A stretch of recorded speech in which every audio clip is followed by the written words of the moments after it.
Hello, ladies and gentlemen, metalheads around the world, and welcome back to the Horsemen Podcast. This is episode 70 of the podcast. Man, who would have thought that after 4 years of doing this show, we would make it to this point?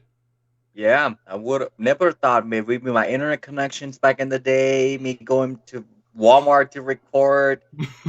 We're growing In up the in the big parking world. lot on your phone In and the it overheat. Oh yeah, it was some. So there were some good days. There were some good days. There were some bad days. There were some overreacting days. But we managed to pull it off somehow. And we say this because this is a big episode especially for me, because the man we're going to be talking to today is one of my heroes in all things, not just metal, but music as a whole. And he's a legend as well, and one of my favorite people to listen to as far as music. And try to keep my composure here because this is so cool. But please welcome to the Horsemen Podcast, the one and the only Mr. Dan Swano. How are you today, sir? Oh, I'm good. It's fucking hot here in Germany where I live, and it's probably nothing against where I heard you guys were. One of you were from Texas, so you're probably used to the heat. But, Oh yeah, but oh but yeah, I'm not. 100, You know. But, 109, 110, 115 degrees Fahrenheit. Come to Ohio where it's a little cooler. yeah, but it's okay. You know, I will live. Yeah, we all will live. Yeah. But Yeah. So, with having Mr. Dan Swano on the show, yeah, of course, for those uninitiated, his resume is long, but some of the big ones: Edge of Sanity, Bloodbath, Nightingale, Witherscape, and that's just with his music side, and then production: Opeth, Asphyx, Dissection, Marduk. List goes on and on with all that, and we're going to talk about some of that stuff throughout the course of the show. But I guess actually a good place to kind of begin with this is pretty much how we start with our guests. Like whenever we had Daniel DK from Exciter on the show, James McBain from Hellripper, and Gunnar Gunderson from Blood Red Throne on here, kind of would ask the same question because it's always fun to hear the origin stories of how these people got into this massive rabbit hole that is music. Mm-hmm. So figured the best place for you, Dan, is to kind of begin, like, how did you get into music in the beginning and then eventually down into the big rabbit holes of prog and metal and all the good stuff? Well, I was given no choice, really. I grew up with two older brothers, Ingjald, who is 16 years older than me, and then Dag, who is 10 years older than me, and they were both, by the time I started to understand the difference between day and night, they were both pretty much music junkies. And it was, was an easy way to communicate with a young child was through music, so they were either playing me stuff or scaring me shitless with various album covers that looked really evil. And, at a really early age, I understood that you could express so much emotion through music that it became something that was kind of life itself for me at a very early age. I mean, there are tapes of me playing in a band with my brothers when I'm 7. And I'm performing songs that I had written myself, and I sing in some kind of made-up English because that sounded way cooler than to sing in Swedish. And since then, I was really active. It was really an early thing for me to do the whole thing because my middle brother, Dag, he was in a band, and I also desperately really wanted to be in a band. And of course I had this thing with my brothers, but that was more like a fun thing we did every now and then. But I wanted to be in a band. So at a really young age, I started, when the other kids were out playing football or whatever they were doing, I was forming bands with my neighbors. And it wasn't really until 1983 when I met Anders Moreby that we started a band called Ghost. And it's of course not that other Ghost, Pope. Yeah, I was like, the real and true Ghost, yeah. Yeah, so, I was like, another band named Ghost. I wonder where they got that from. Pretty weird. Yeah, but I think the guy was born when we started Ghost, but he was not really young enough to be a member. So, no. But anyway, it's cool that people are confused. And from that moment on, it was really like, I'm in a band and that's all there is to it. I did dabble in football, dabble in ice hockey and all that kind of shit, like you were supposed to do when you were a teenage or even a young adult and then later a teenager. But yeah, it was always this. So in so many ways, I started so much earlier than a lot of the other guys who's still doing it, at my age. And I just kind of did it in some cases, I guess, even 10 years longer than all of them. So I kind of quit 10 years earlier than they did, because I kind of retired from music because, like I said, I've been doing it pretty much as the thing to do since 1983, which is a fucking long time. And since then, it was really Ghost turned into Icarus, Icarus turned into Unicorn. And around that same time, I started to dabble a little bit with all kinds of music styles, really. And that's really where the first kind of how I got into it kind of ends. And then the rest is this massive explosion that also resulted in a lot of the other projects that we will talk about. Yeah, that's pretty interesting to hear. And I was going to ask you, how was the scene during that time? Because I'm just imagining maybe late 70s, maybe mid 80s, the boom of metal. You have bands like AC/DC, Iron Maiden, Judas Priest. I'm guessing some of those bands, I mean, Metallica for one, some of those bands kind of helped you influence your musical styles. I just want to know, how was the scene in Sweden at the time when this big boom happened?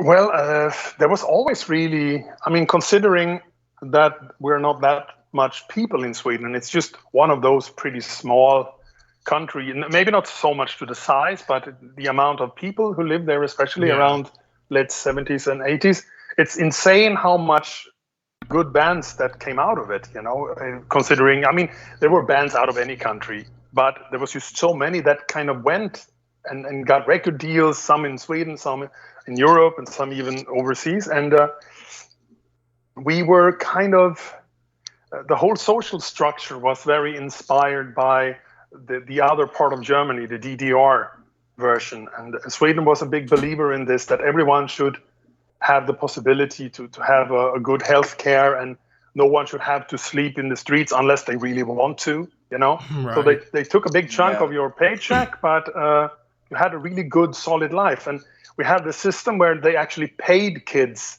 to form bands and rehearse in rooms with equipment. And I mentioned this to my wife, for example, she was born and raised in Germany, and that was the complete fucking opposite.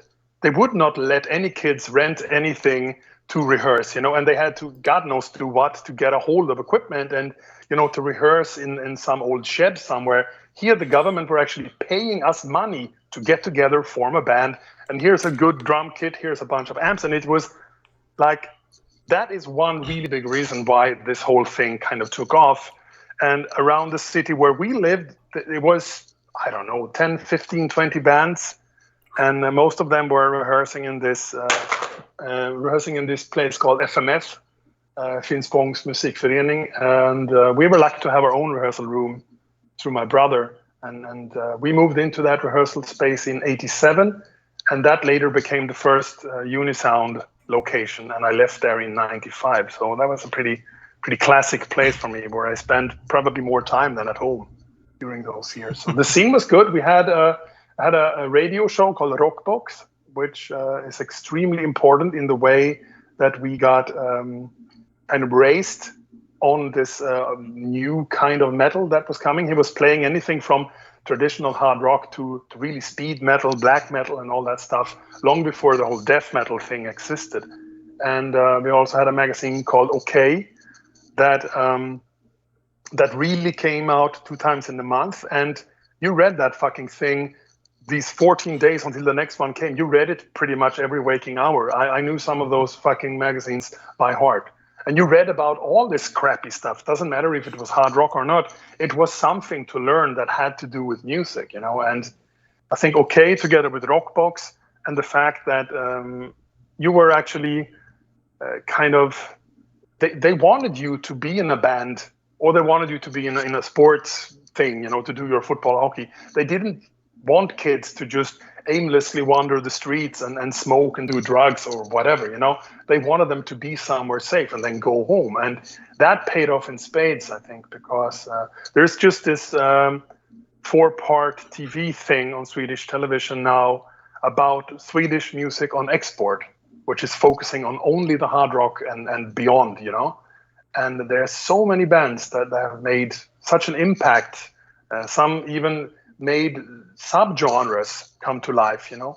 And I think the scene around the time, up until the point when I kind of joined Edge of Sanity, or we started Edge of Sanity, was great. But for me, then the whole death metal thing, then it was insane.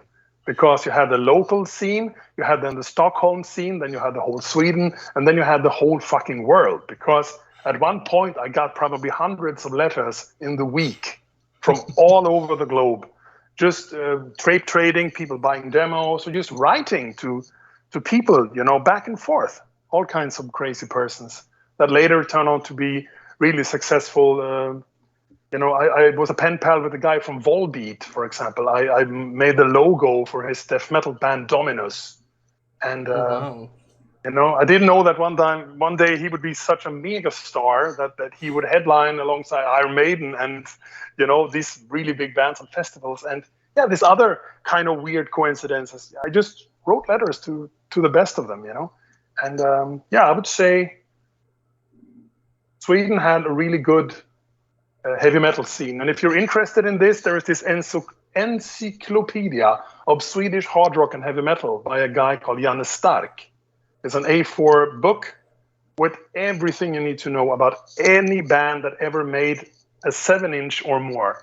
And I have 2 volumes of this one, and I think I have read them 1,000 times because I'm a big sucker for this like unknown hard rock band in '84. You know, that's just my thing, you know, and they dress up to look like some new wave of British heavy metal band, but they took the photo at the local photographer and they all have this mustache and they all try to look a little bit heavy, you know, and it's so amazing.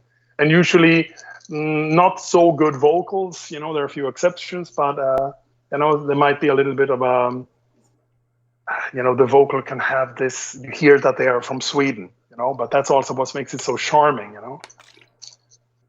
Wow, that's amazing to hear. I mean, I envy those people who could tape trade. We take for granted with the age of internet, of course, we can easily find bands just like that. Yeah, the click of a button. Back then, you had to work to find bands. You had to read the articles. You had to go deep, and I mean deep, and find something. Which, again, it's something that I envy, but sometimes don't because, you know, it's kind of. It's like a double-edged sword. It's like a double-edged sword to an extent because, like, given our age, like, I was born in 94, and Ricky over there was born in 97, so 96. obviously 96. So we were late bloomers when it came to everything. So, because, like, by the time we were born, that was when, like, record and CD sales were, like, reaching their peak. And then with downloading coming around, which of course that's a whole another story for another time.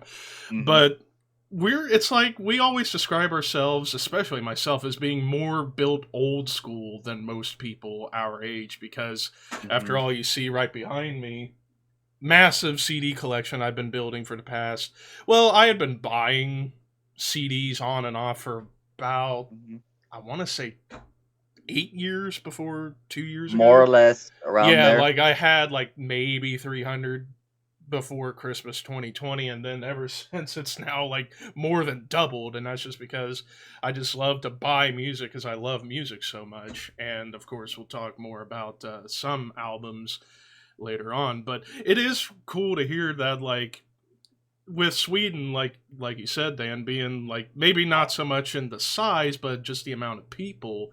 Who would have thought that this country in Northern Europe could explode, excuse me, into this worldwide phenomenon of music? Because, you know, everything from Europe to Candlemass to Bathory to Entombed, it just goes on and on and on, and just all encompassing. And it's really refreshing to hear that how it started and to where it is today, which is absolutely remarkable.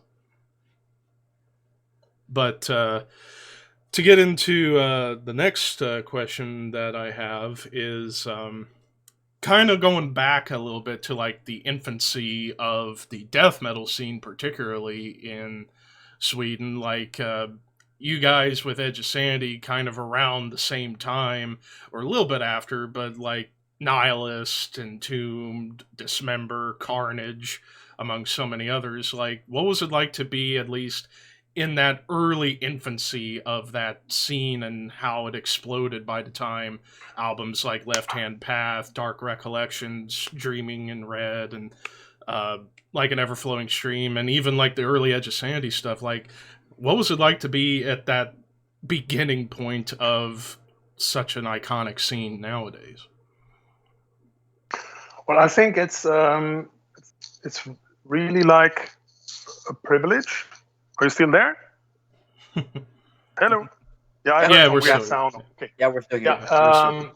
It's really a privilege to have been a part of this whole thing, because up until that point, I had never really been part of something that was not already existing. I mean, I got into music, and then with Ghost, we were doing our thing. We were constantly being inspired, and then you would end up writing a song that was sounding a bit like something that already existed, but you did it with your twist, you know. And up until the point, I think even when I joined Brain Dead and we started dabbling with this kind of crossover thrash, it was like, that's the Anthrax part and that's the Wehrmacht part, and there we sound like MOD, and here, you know, it was all, we were late on the ball, so to speak. We were always kind of following what already had happened through the fusion of other genres.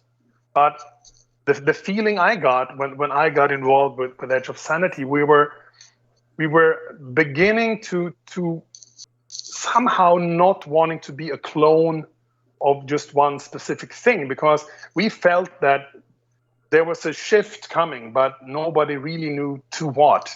You know, people wanted it to be darker, harder, faster, slower. They wanted it to expand, you know, and the thrash metal that to me at one point was the most evil, vicious thing you could ever do, you know, that had became a little bit mellowed out because some bands had success and got major record deals. They had ballads on the album. It was kind of losing its edge, you know, and this was also around the time everything was becoming a little bit more accessible. And out of this brewed this death metal thing that you couldn't really put your finger on. What is it? You know, there's this gray area.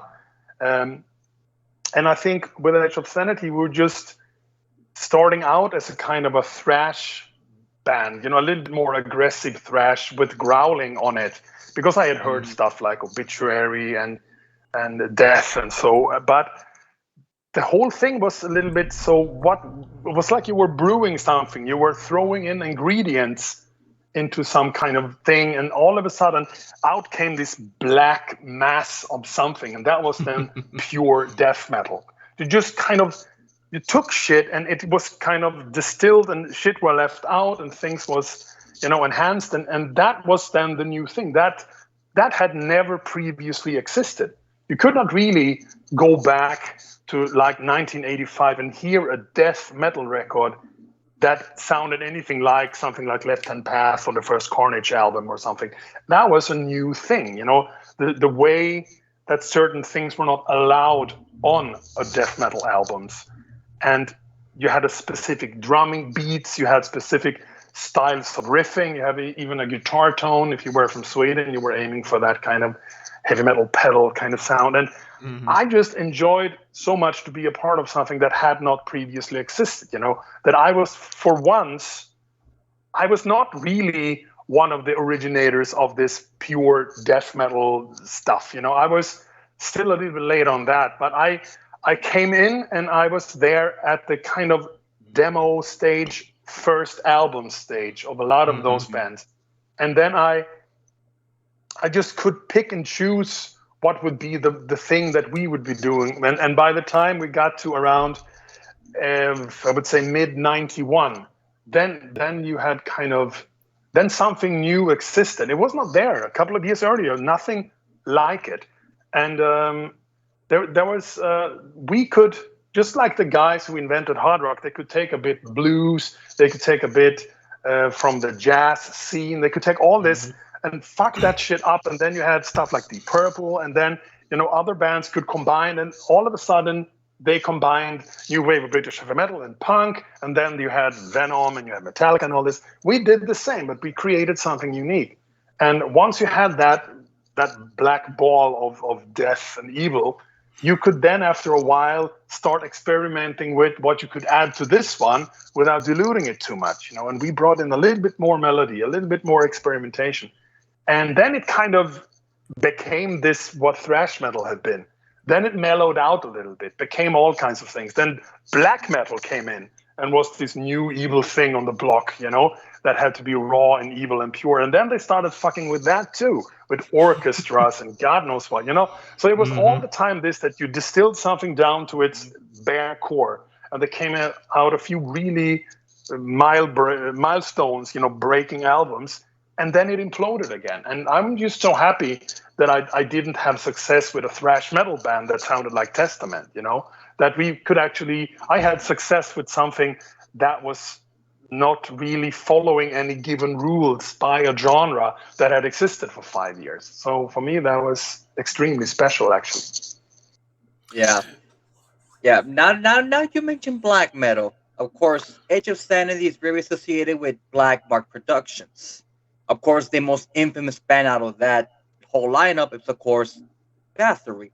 So my question to you is, did you ever had a chance to talk to Quorthon during that time when, of course, it was 1991, the first album you guys released under that label? Of course, it was during the time Quorthon wasn't really doing black metal. This was during Twilight of the Gods, if I remember correctly. Yeah, during the Viking era, yeah.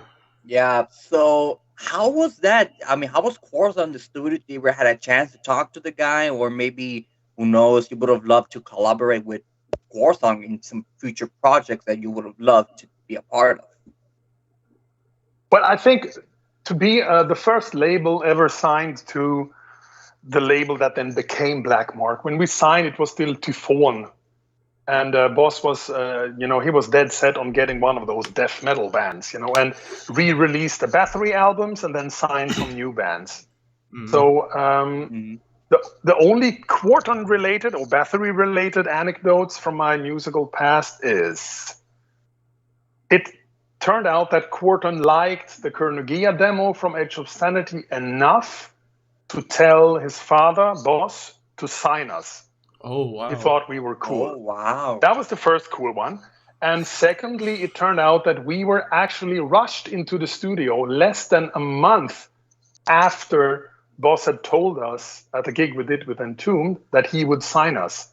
So I think we played the gig on the 7th of December. And on the 25th of December, we were already in the studio because this was Bathory's supposed studio time. That for some reason Quorthon was not ready or whatever. So I learned that the week, I think, blocked at Montezuma was actually Bathory studio time, but we got it for some weird reason. And that was also pretty cool. And then the next time, it was that I met Quorthon briefly in the door. I was on my way out and he was on the way in to Black Mark's office in Germany. And I'm not 100% sure, but I think he was promoting his solo album. And I was there promoting either Nightingale or Edge of Sanity. Not really sure with the time, but there was this time when Black Mark was pretty big. I remember that they had, there was at least 3-4 rooms and like a lot of people sitting at desks working there. So I think it was definitely around 94, 95-ish. Because before that, I knew what it looked like, was another location. And I was there too. And it was not as fancy. And then I remember what it was a little bit later, because then the whole fucking thing imploded when the American distributor sent them a container of old vinyl rather than a big paycheck. which of course was a bit like a coronavirus for Black Mark Productions. Oh boy. So yeah, and I mean everybody knows how easy it was to sell vinyl in like '97. Yeah. It was impossible, you know. And so yeah, that was not a funny day. And from that moment on, he tried to sell Black Mark, and then he was bought by SPV, who kind of did some weird shit with the contract or whatever. I don't know exactly. I have only boss version of this, but they ended up in court fighting over this kind of hostile takeover to get to Bathory. But yeah, it ended up costing Black Mark its existence, I think. And then there were good times and bad times, but mainly bad times with Black Mark, you know, as an artist. But luckily for me personally, I was never invested in this the way that I had to make money off Edge of Sanity, go touring and make a living. Then I would have been devastated, you know. But for the bands that really tried to be there and make it and, you know, be rock stars, I thought they were pretty pissed off, you know. I've heard some pretty nasty, you know, people who said really nasty things about Black Mark because they were hoping to be on like Nuclear Blast or Century Media or something, but they were not. So yeah, that's my and of course, you know, I've seen a lot of Bathory stuff. I've heard a lot of stories, but I was never again in touch with him before he died, sadly. Yeah, because we're big Bathory fans, and it's interesting to hear these stories with Black Mark. And I couldn't help but think with what you was just talking about with the court stuff, almost echoes a bit of Earache Records. Oh, how the mighty have fallen. Yeah, because I do look back on like the Black Mark catalog, especially during the early era and like the early to mid '90s. So, probably, despite the business side, like in terms of putting out material, probably one of the more underrated labels. Not only just because, you know, with the Edge of Sanity stuff and like the Bathory stuff during that time, but also that was where you would hear about bands like Necrophobic, who are doing very well for themselves currently on Century Media. I think they're on now.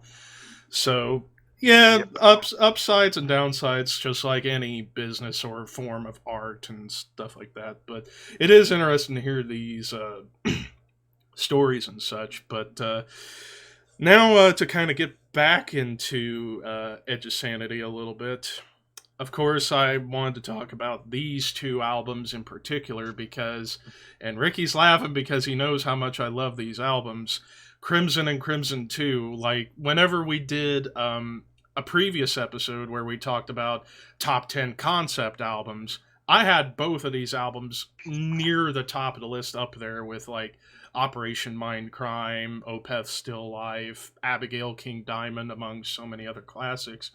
Just because I was very intrigued on like how, I know you guys were already dabbling pretty much with the idea of combining death metal with a more of that progressive songwriting approach that arguably you would say some of the earliest bands doing that would be like Death and Nocturnus over here in the States, but in different variations, like Nocturnus getting more technical with their prog death metal, and then Death kind of being a little bit more straightforward with it and a little more melodic.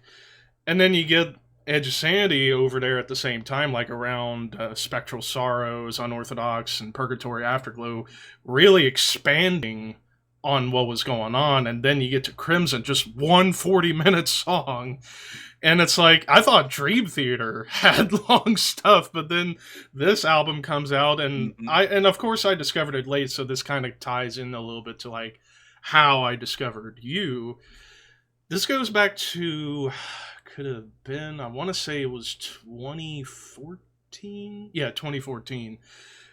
I'm such a denizen of the internet sometimes that I just go all over the place finding whatever the fuck. And on YouTube, I still watch this guy's stuff whenever he posts stuff, but a guy named Beck O'Connor does like countdown videos of songs from metal and hip-hop and video games and stuff. And I saw he did like best progressive metal songs, and I saw like a couple of the songs from Moontower on the list and Crimson being on there, and I'm like, and it was like 15-second snippets of music because of the copyright system with YouTube and how it needs fixing, but that's neither here nor there. Mm-hmm. But like, I would hear these little snippets of music from these videos, and I'm thinking, wow, this actually sounds really cool. And then I would search up whether it was on YouTube, Spotify, Apple Music, and I found Moontower, I found Crimson and Crimson 2. Listen to those albums, and sometimes I would listen to them while I was at work, power washing golf carts at a golf course, just so I wouldn't lose my shit. I'd have the earbuds in, and as I'm just spraying, I'm listening to damn good music. And I'll never forget hearing Crimson the first time in its entirety, and consider me Mm-hmm. floored, just because like so many Yeah. changes, and of course with Michael from Opeth being involved on that.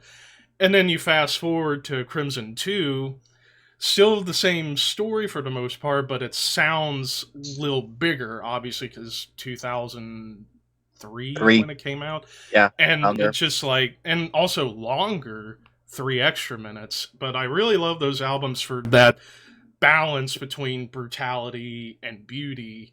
So I wanted to ask you, when it came down to, at least with Crimson 1, like, how did the story come about? And then when it came to piecing together the music, and as well as Michael's involvement?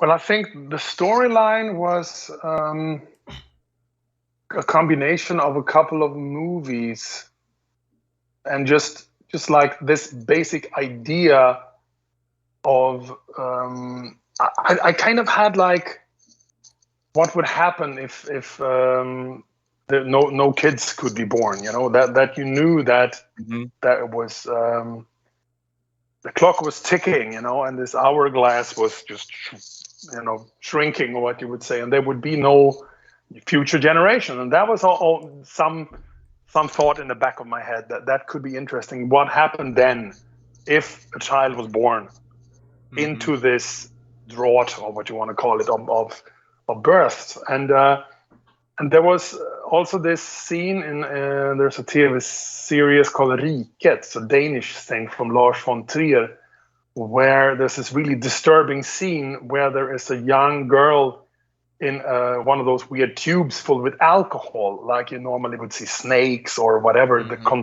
They're conserved. They are in some alcoholic thing, so they don't rot or whatever. And there was this one scene there where there was this girl in this test tube, and I thought it was so fucked up. That's going to be on the cover, but it's going to be in a special kind of fluid, because this evil entity which is inside this child should not be able to escape. And that's, of course, a combination of the movie Prince of Darkness, where you go down in the cellar and there is evil itself in this spinning glass container thing, Wow. Yeah. The evil itself, and then it's spitting this weird goo straight into the mouth of people. There's this big cylinder. So there's a combination of put that girl in this weird alcohol, but put it inside the Prince of Darkness tube. That's kind of my thing for this whole concept, where she will be put once she's captured, that they cover her eyes, blah, blah, blah, something. And the rest was just trying somehow to dream up enough lyrics without repeating. And I think, honestly, the lyrics took probably as long or longer than the music to write. And I know that me and Dredd, we sat together in the control room, and we were just kind of, oh, fuck. We bit off so much more than we can chew here. There is no repeat verse, repeat chorus, sing a few lines here. No, we had to write a fucking novel here, and then make sure that it works with the syllables that I have in mind for the specific riffing. And I was fucking terrible. And, it turned out a lot better than I thought, actually, because we didn't really have anything to go on other than this idea of no children were born.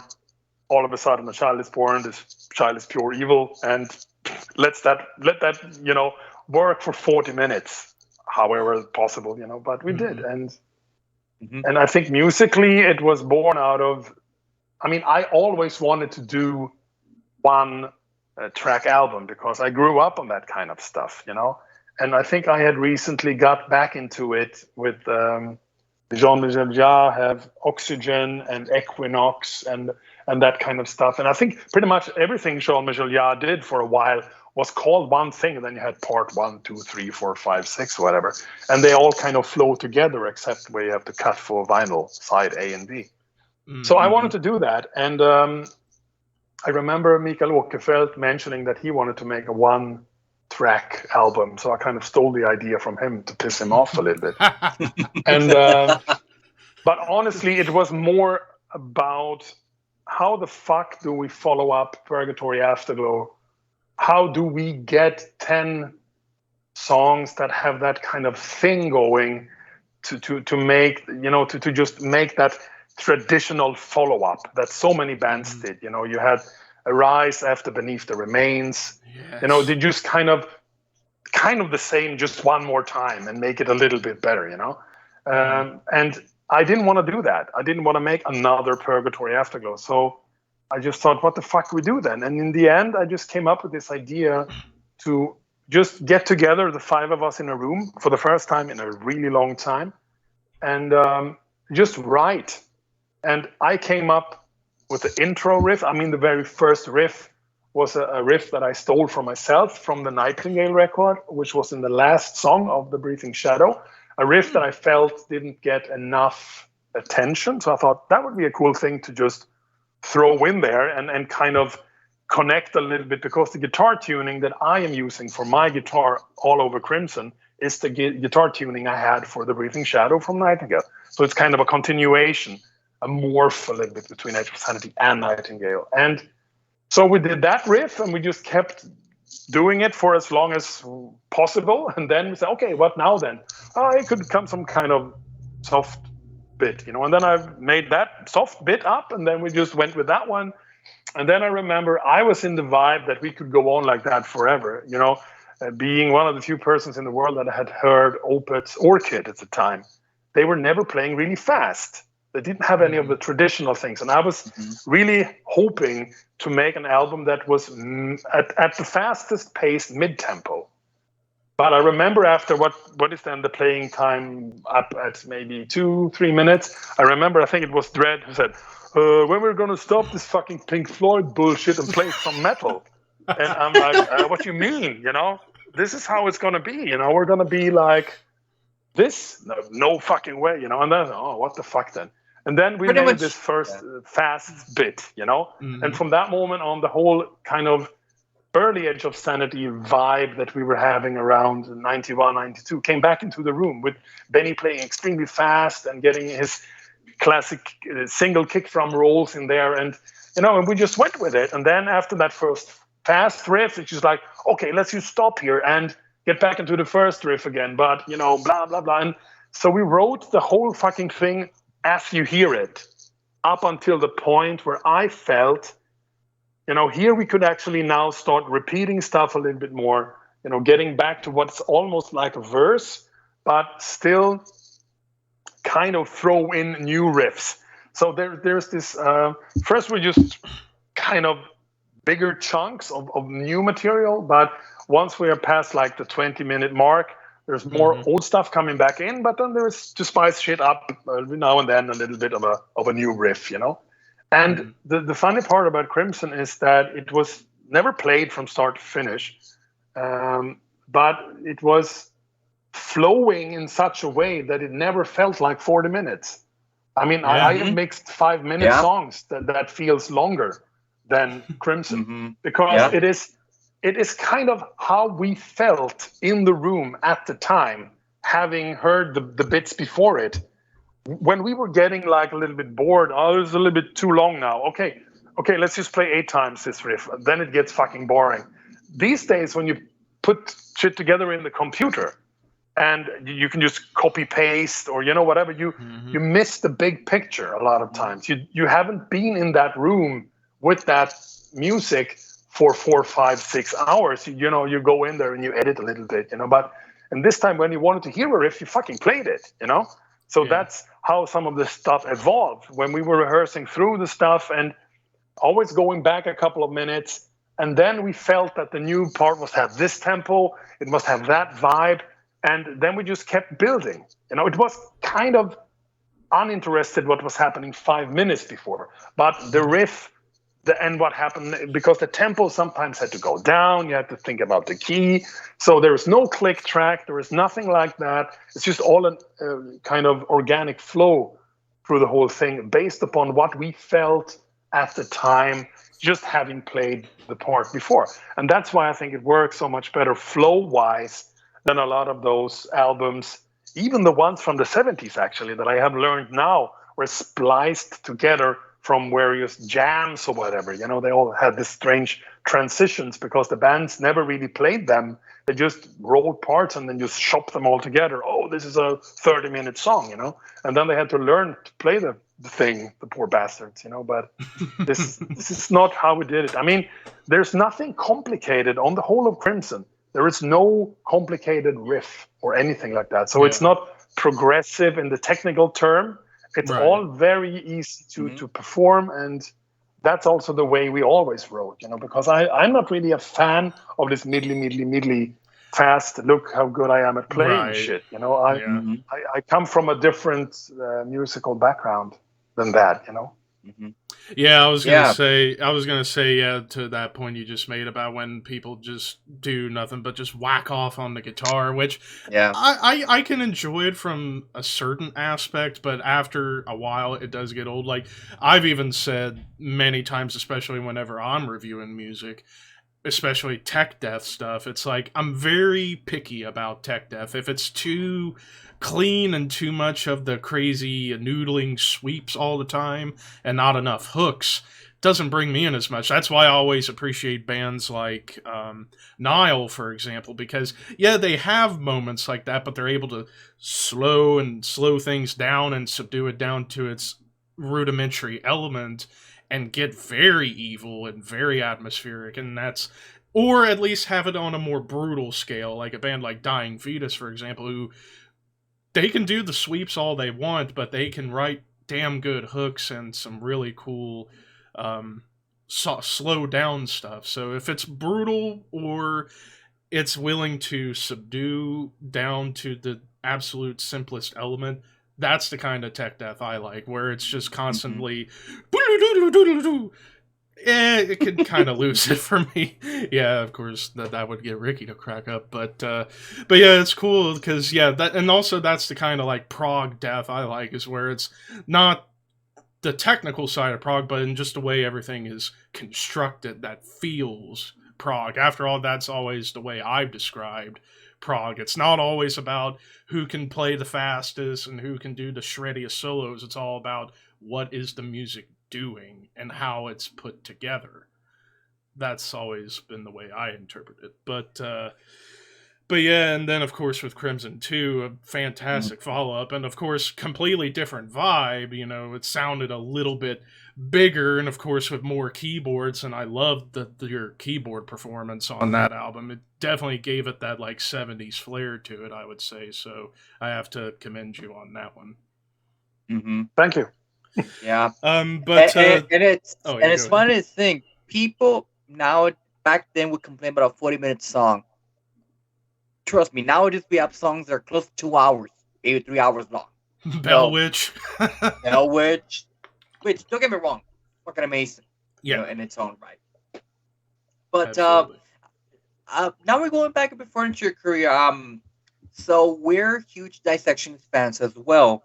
And before getting into this, I was re-listening to your interview you did with Reaper Metal Productions. Same here. And one of the one things that it struck me the most is when you talked about the Storm of the Light Spain being my personal favorite of the Dissection discography. Not to mention Stormberlin. It's Stormberlin, perfect album, but Dissection to me is the one that kind of got me into the band. And you mentioned about the third recording that you wish would never come to the light of day.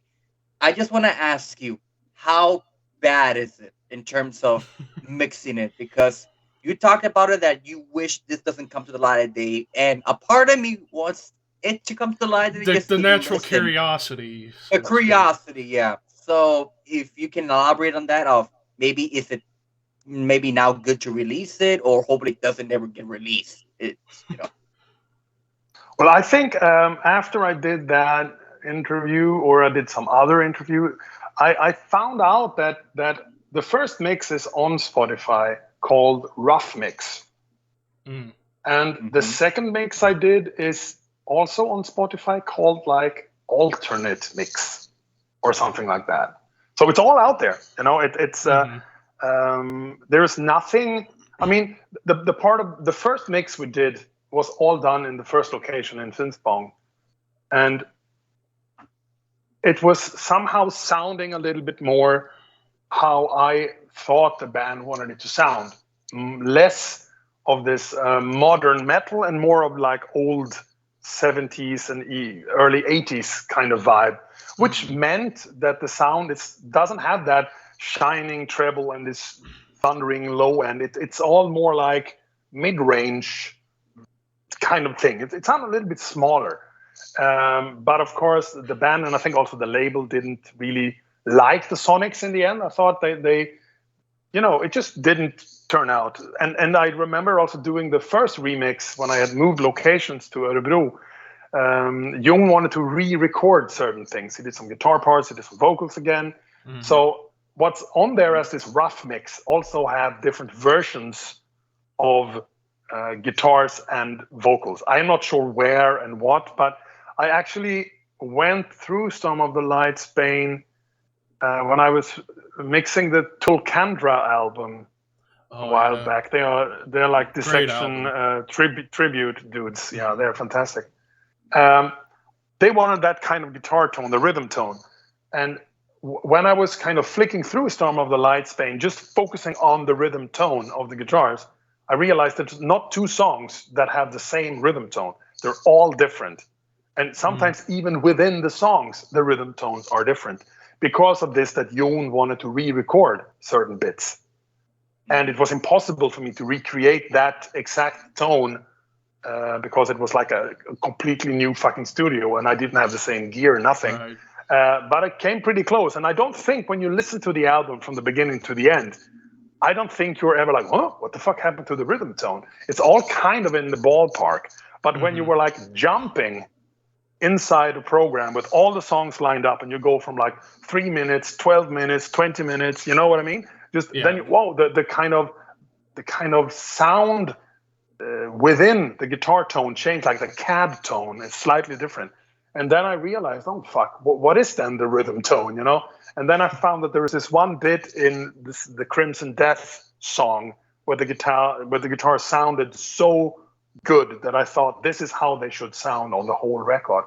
And that's the short bit that I used to model the rhythm tone for Tulcandra. So that was like the last time I really dug into Storm of the Light Spain. And I think it's cool the way it turned out. And it was one hell of a ride and really strange how it all, because I was not used to bands wanting to remix, not even once, but three, making 3 mixes of an album for me in this time, that was unheard of. And it was for the better, I guess. But at the end of the day, there is no mystical mix that no one ever heard, because I thought, because I don't have a copy of the second mix, that it was like lost to the world, but then it's on fucking Spotify.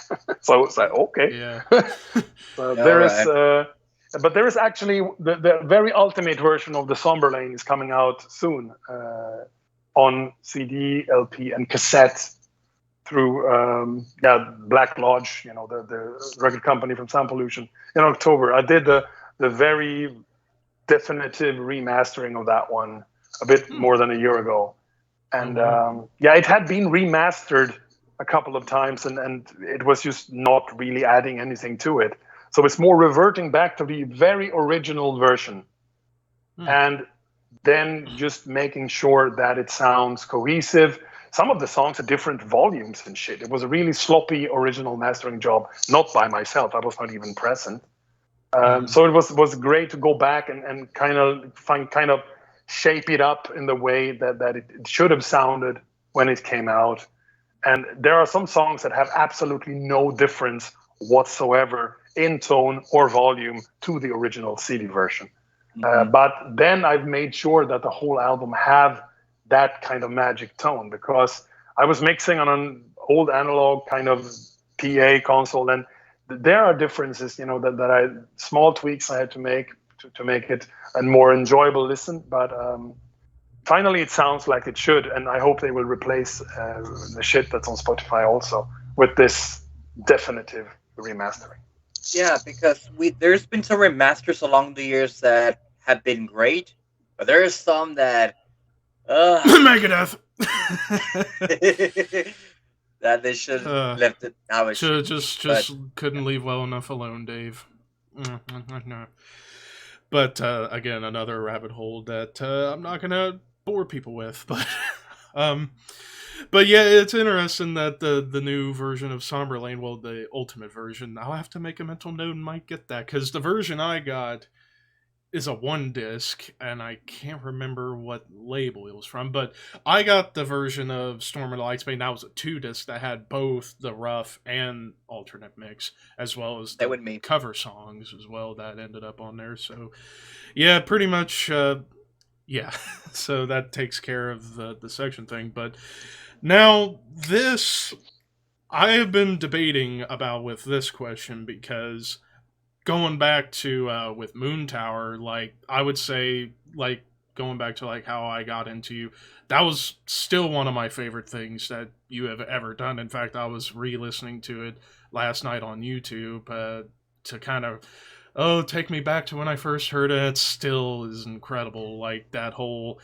and I love how every article I see about the album, whether it's on Wikipedia or Metal Archives or other sites, describes it as Rush, as if they played death metal in the 70s, and I couldn't put it in any better words, just because it does have that vibe, because, with you doing all the instruments and just performing at such a level that I couldn't even imagine being able to play like that, and that's why I always respect musicians who do albums playing all the instruments, like James McBain from Hellripper, he does it all himself. Athanar from Midnight does it all himself. I always had a huge amount of respect for people who can do that and make it sound so incredibly tasty. But with Moontower, and Ricky knows the struggle I have with this album. Going back to my CD collection, like, I want to get the stuff I love. And, of course, I have the majority of the Edge of Sanity catalog, the latest Witherscape album, which, by the way, Dan, amazing stuff. That was my favorite album of 2016. It was just masterful, so I wanted to say that. But you're welcome. And then, so with Moontower, I have been looking all over the place to get a physical copy, because I love that album so much, and it would go perfectly in the collection. But anytime, like, the big resource I go to for, like, say, albums that are hard to find is Discogs, and I've gotten quite a few things from Discogs, and I have to say, Discogs, whoever created that website, you're a godsend, because I was able to find cult classics that I never thought I would find, and I have them, and I'm proud to have them. But Moontower, I go on there to see if I can buy one, and it's either, because it's a double-edged sword, it's with Discogs, because sometimes you can find perfect condition albums at a good price, but with Moontower, it's like the people who are selling it either don't have it in the best condition or outrageous, and it's like, it could be a bit much. So my question is, have you ever had a thought of, especially for like the newer fans who just got into it late, like myself, like Ricky, have you ever thought about like re-releasing the album yourself for vinyl, CD, cassette, or talk to a label about, hey, wouldn't it be cool for like the younger fans who got into this later off of the internet that want to own it? Couldn't we do like a reissue or something like that? Has that ever been a thought in your head? And would you ever consider doing a reissue of Moontower, especially for those who got into it later? Yeah, of course. And it's funny you mention it, because there's actually a folder on my work drive called Moontower Remaster 2022.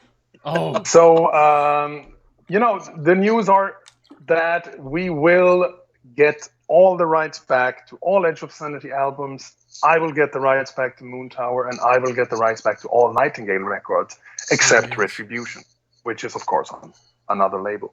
Yeah. So I have already started with the remastering and also the remixing for bonus content of all the stuff that's possible for all the albums. So there's 15 albums and then some that I will be working with in the coming years, and we will find a suitable label for it. And I can, given that nothing super weird happens, I can guarantee that there will be a re-release of Moontower on CD, vinyl, and probably, these days cassette, or I have no idea. They release it on all kinds of extinct formats, maybe a DCC or a minidisc or DAT tape or floppy reel-to-reel. Yeah, floppy disk, like 800 floppy disks. That would be fantastic. No, but seriously, I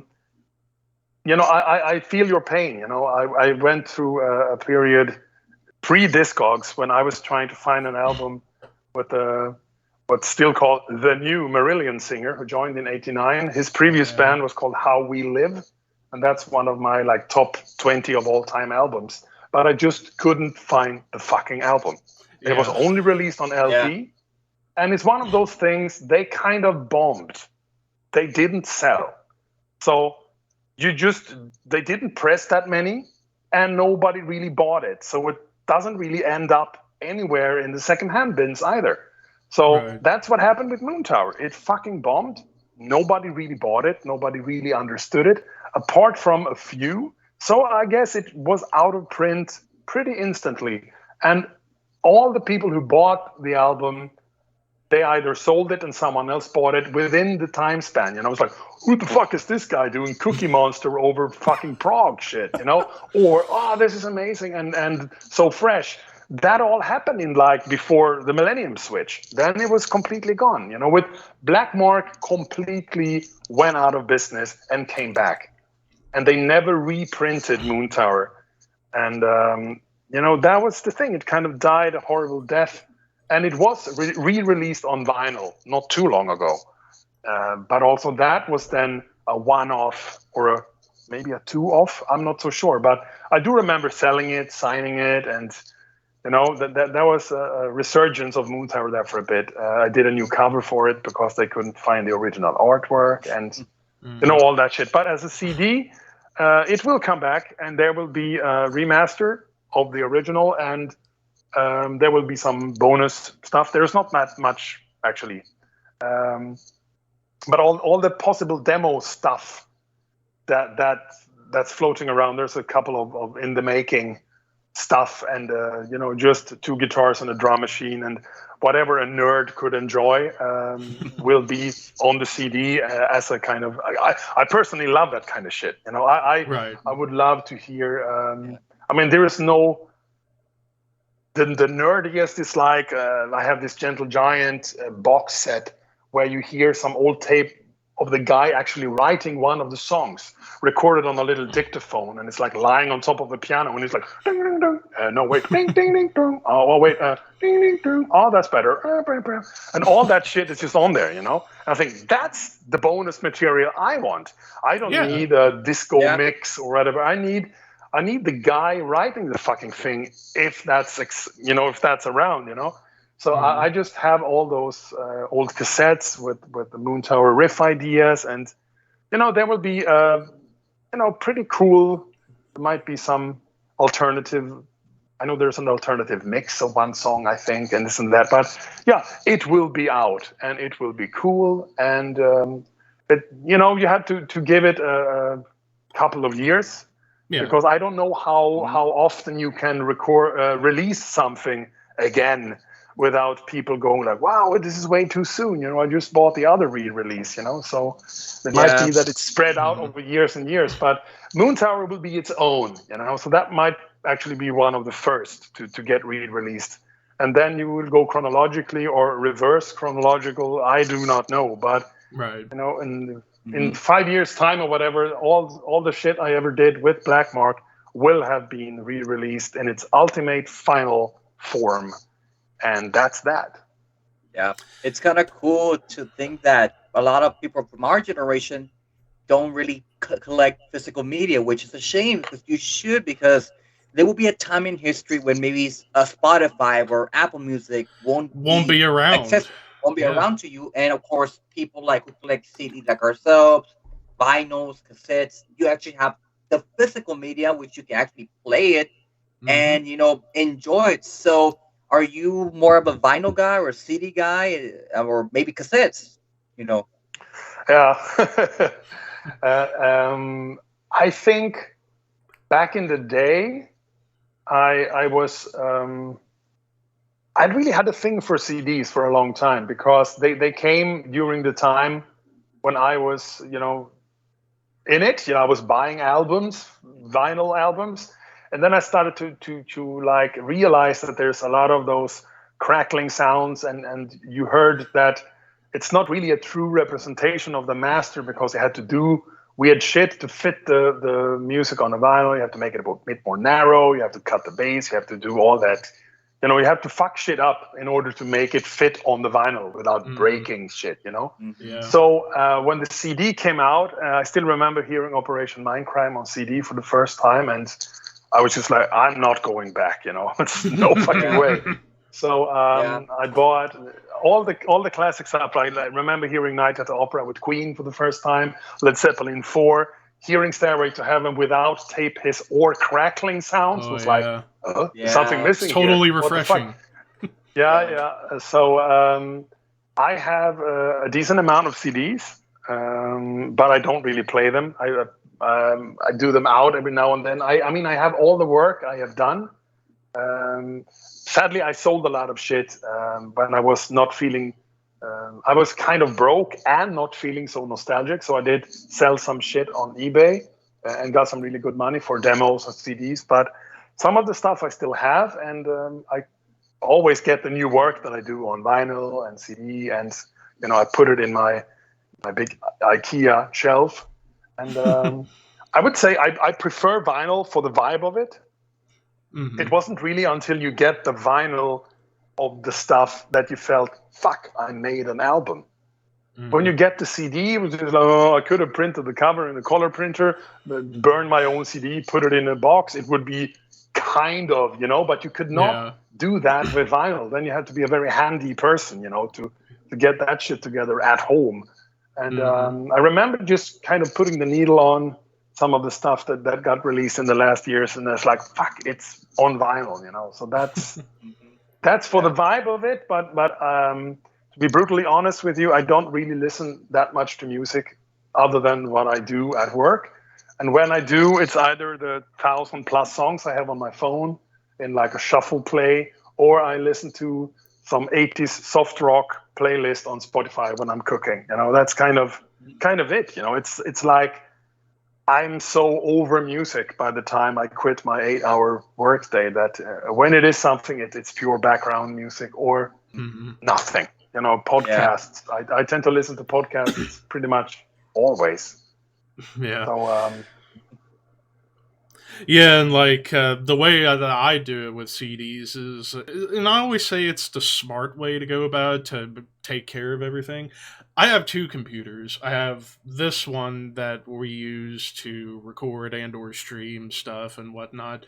But the thing with modern computers, they don't have a DVD, CD, Blu-ray player built into them anymore. You have to get them separate with a USB stick or whatever, which is inconvenient, but I get why, because they're trying to add more stuff, especially to gaming computers. They like to add as much crazy stuff as possible to perform well, which that is great, but I do like having the old school stuff. So I have another computer that I bought with my own money whenever, not to get to a deep dive into pro wrestling a little bit, but when I won a contest to go to WrestleMania 30 in New Orleans, I was given $1,000 by 2K Sports, and I was so grateful for it. And I thought, okay, first thing I'm buying with this, an actual computer that actually works and runs fast, and that I could play some games on.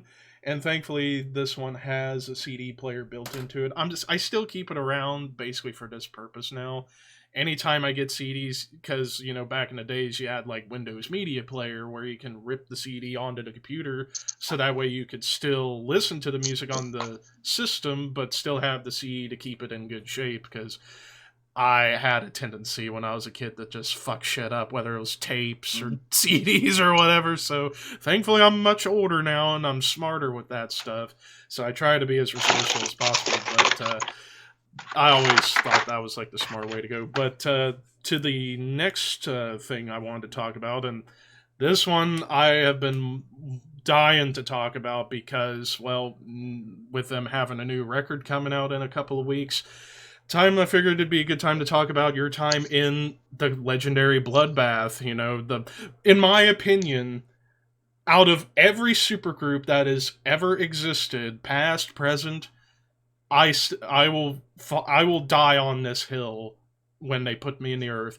Bloodbath, the greatest supergroup to ever exist, especially the old days, like from Breeding Death through the Vakken Carnage live album with you, Michael, and Jonas and Anders from Catatonia.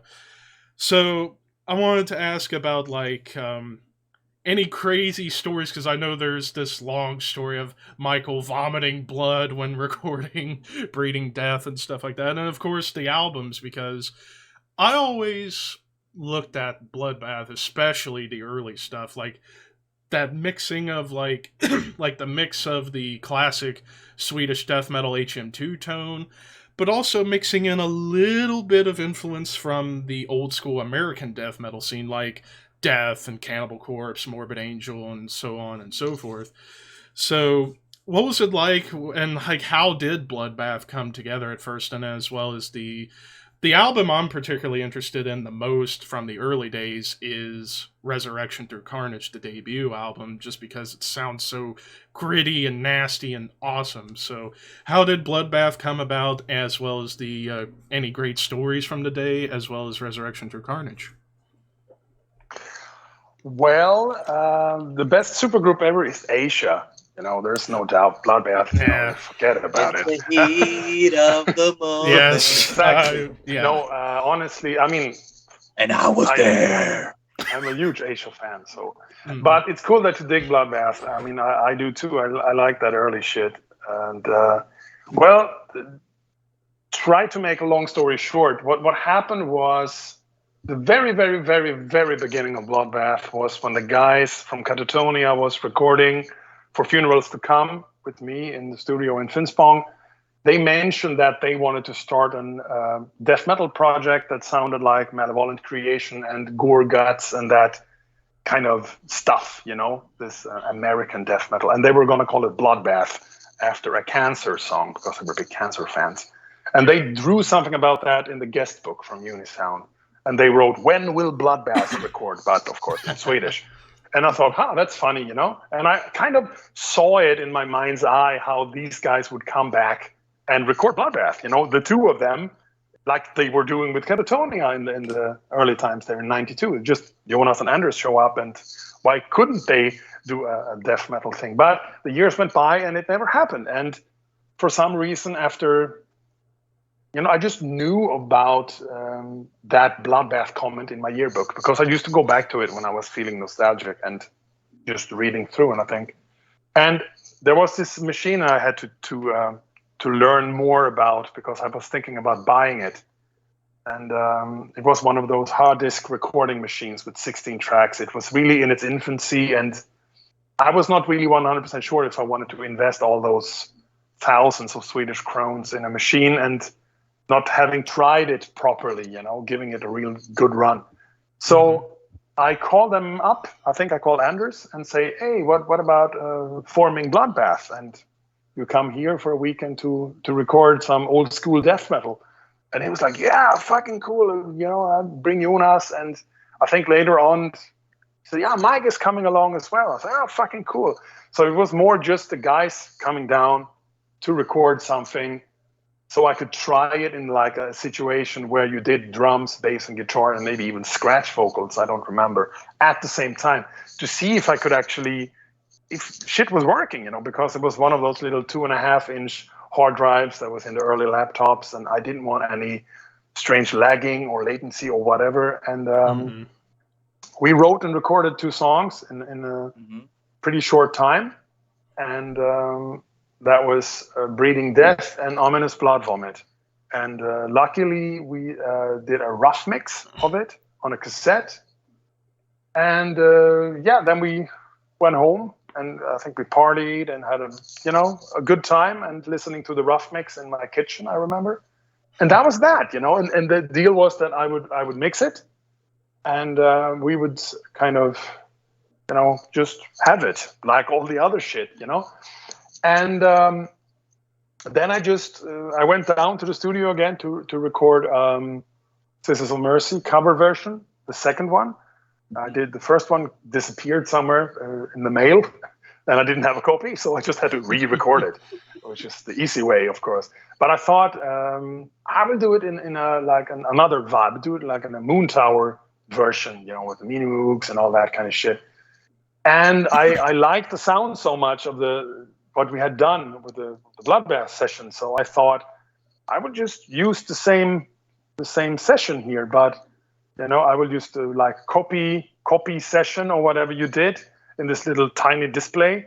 And for some reason, I just did some undo for all the tracks to disappear. I thought, deleting is boring. Let's do undo. This means it never happened. So I just scrolled that fucking wheel until everything was undone in that specific session copy. And I just recorded my cover version and this and that. And when I went back then to load the Bloodbath session, all the music was gone. Oh, because for some reason, when you undo the music in like a copy of the session, you also undo it in all sessions. And there's no redo, There was just no fucking way. And I was completely devastated, of course. I had only this fucking rough mix, with even the beginning of the song missing. And all the other shit I just deleted by undoing too many times. And that was a pretty rough phone call, It's like, oh, hey guys, you remember that awesome, funny, cool thing we did? I just fucking deleted it without a backup. So, can you come back and do it again? And they were like, okay. So I paid the bus tickets, it's we can write another song. I was really oh, that was so funny. Because I guess we had already talked about what we were going to do with it, So said and done, the guys came back. We wrote another song called Furnace Funeral, and this time we recorded it on ADATA, which is a tape-based thing. So there's, if you want to break it, you have to hit the plastic with a hammer. It's not just undo. And that was it. We recorded, but the vibe was not really the same. I think I had a dentist appointment earlier the day, and I was kind of not feeling my face behind the drum kit, and it was just me and Anders doing the basic tracks. We were not all playing at the same time. It was one of those the second time is never as magical as the first time, but let's fucking do it. And we did. And the playing is a little bit sloppier. I like the first two. The original version of the first two songs is way better than their on the Breeding Death. But that's just a personal opinion. They sound way more American on the original. And then what we did was that we did the Furnace Funeral. We kind of felt like we should do a Swedish death metal kind of song because we already went American with the first two, including this kind of keyboard tingly-bingly bell part, which is a ripoff from Left Hand Path. Not really a ripoff of the melody, but kind of the way we play it with the big fucking chords over, it's heavy and doomy with the bling plong, bling plong. And that was then the beginning of what I would pick up on for Resurrection Through Carnage.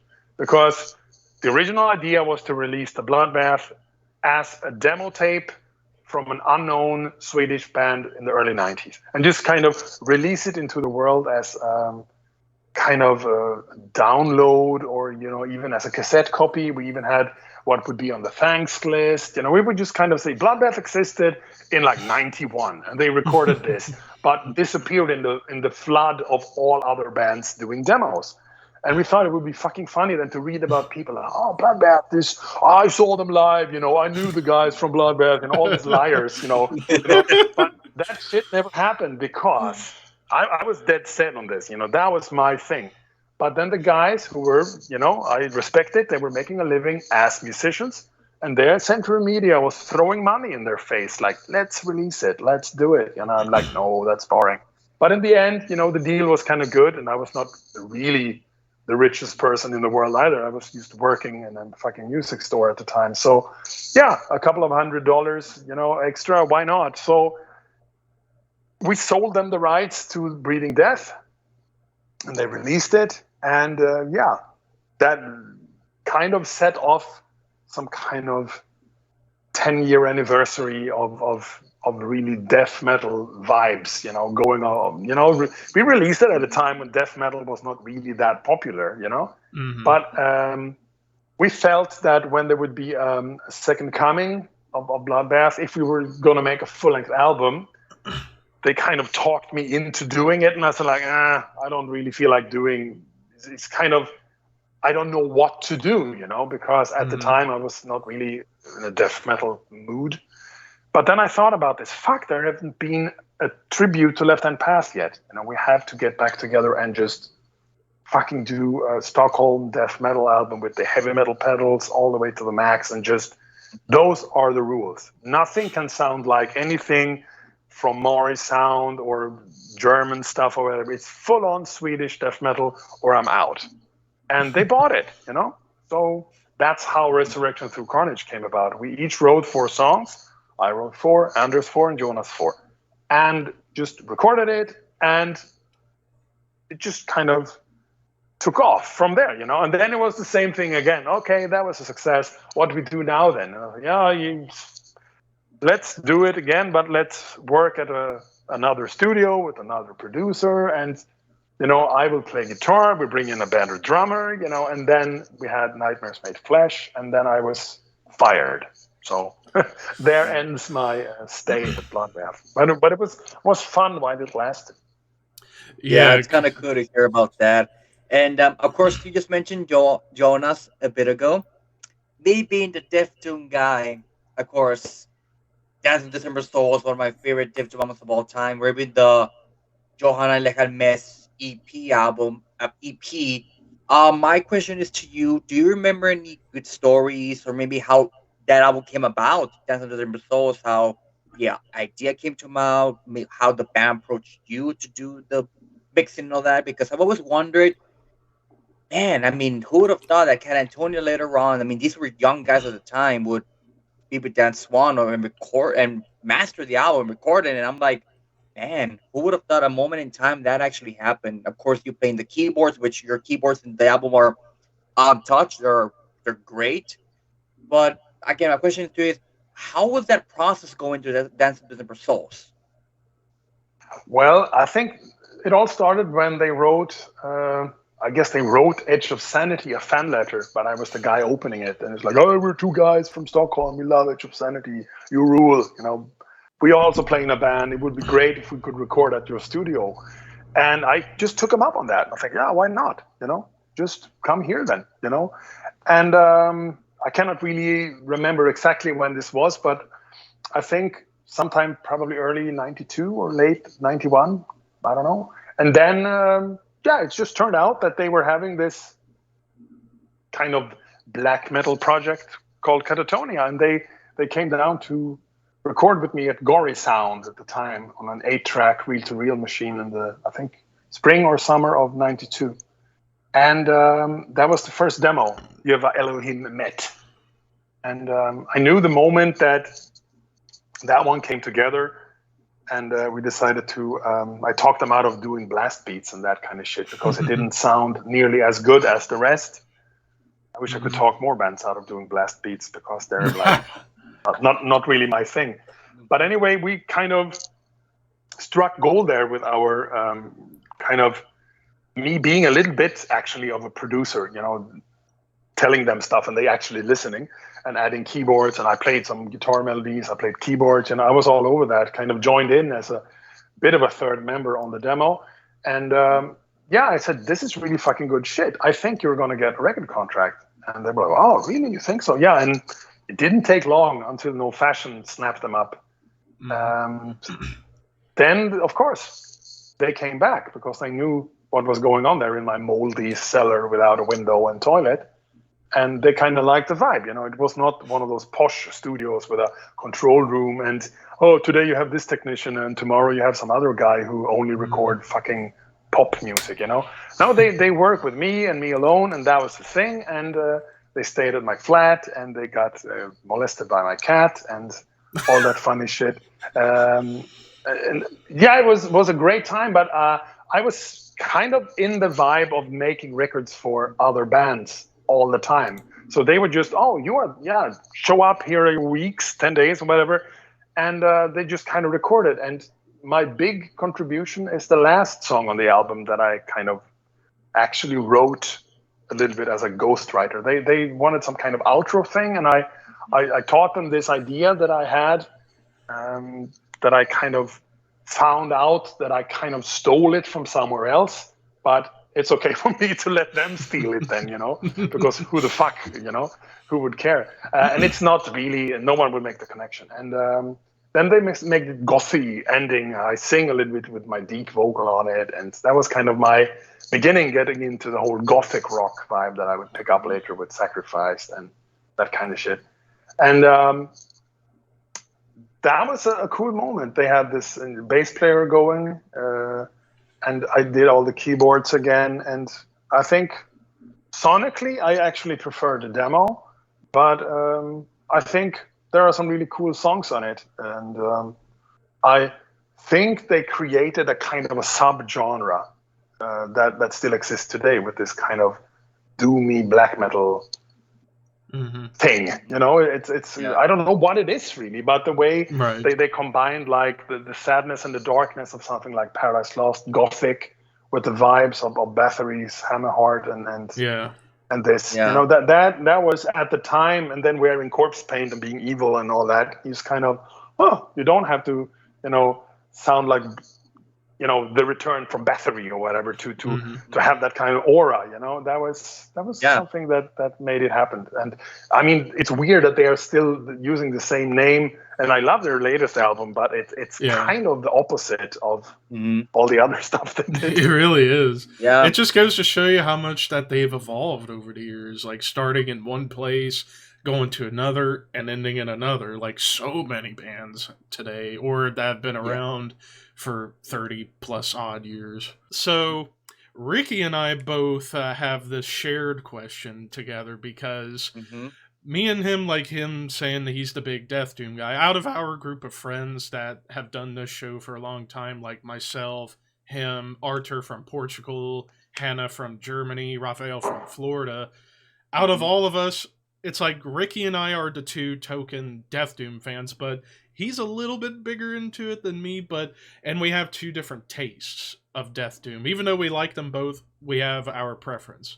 He's a bigger fan of the more melodic, grandiose, somber Death Doom, like Swallow the Sun, November's Doom, My Dying Bride's early stuff. Whereas I love that stuff just as much, but I'm a bigger fan of like the more brutal, caveman, primitive style Death Doom, like Asphyx and Hooded Menace and early like Paradise Lost, Lost Paradise and those kind of things.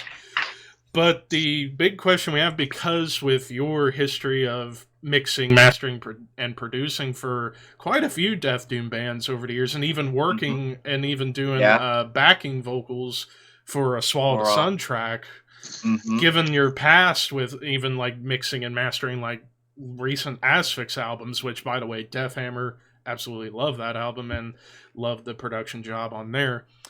But with your history in like November's Doom getting you back into the mixing game, and they're a legendary Death Doom band out of Chicago, had there ever been like a thought in your head of like, at least what would it be like say if I'm you in this scenario thinking, man, I've done a lot of work with these great Death Doom bands. Wouldn't it be cool if I could do at least one Death Doom song or an album? Had that ever been like a idea in your mind to ever do like a Death Doom album on your own or with some friends?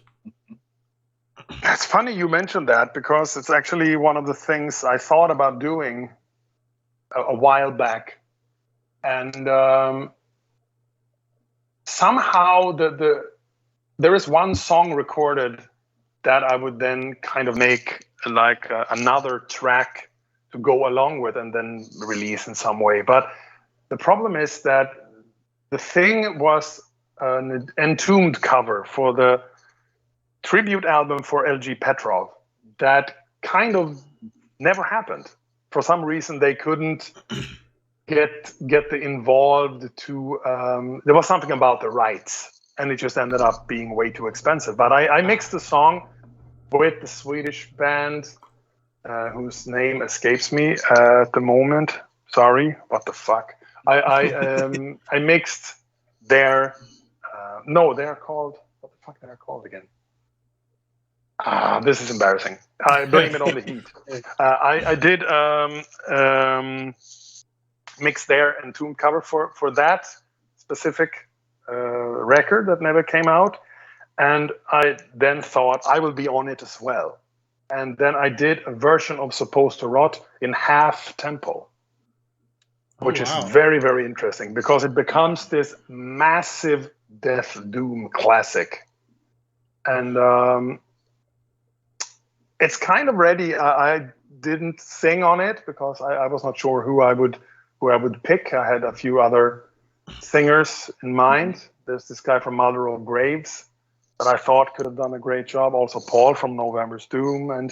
But the moment that I heard that this album was kind of deleted and not being released, that kind of thing died. But I enjoyed doing it so much that I thought maybe I could. I don't think I would ever do an album because I honestly could not stand to listen to a full album of that kind of funeral stuff. I mean, I had to when I mastered some stuff, and it's not like I don't like it. I just feel, for me, with my OCD when it comes to music, I just need things to change. That genre is interesting for me in a couple of I would say 10 minutes. Then I'm done. With that kind of. But when I had to work with it, that's a whole other thing. I listen to other things. I don't always hear music when I mix. I hear frequencies and other weird things, But for me, I would have to enjoy it myself and listen to it from beginning to the end and think, wow, that's a masterpiece before I release it. And I know that would never happen with anything beyond maybe 10 minutes. Then I would think, I'm bored now. Let's do something else. Because we went there with Pandemonium a couple of times and did it really like slow and long and weird. And I think an EP with 2 songs. So there is this idea that eventually someday I might write something slow and doomy and put that shit out. But never an album, really not. Yeah, well, I mean, we had to ask because being the Dev Doom guy, and of course, you produced some modern Dev Doom like Outdoors LA. Of course, their latest album Truenos came out in 2019, which I really fucking enjoy that album. That turned out really good. That album's really good. Of course, now with one of your latest albums, which is the band Pharaoh, you actually mastered their album, which I'm really excited to listen to that album. So, with your process of bands, of course, modern bands, do bands nowadays ask for your help on mastered albums, or is there a band more or less that you want to master the album, or is it usually the other way around when bands ask you to master the album? Well, I'm not really. I mean, hopefully, I will never come to the point where I have to start asking bands to work with me, because it's just people ask me all the time over emails and so if I want to work with them, and I would say 95 times out of 100, it's something that I want to do.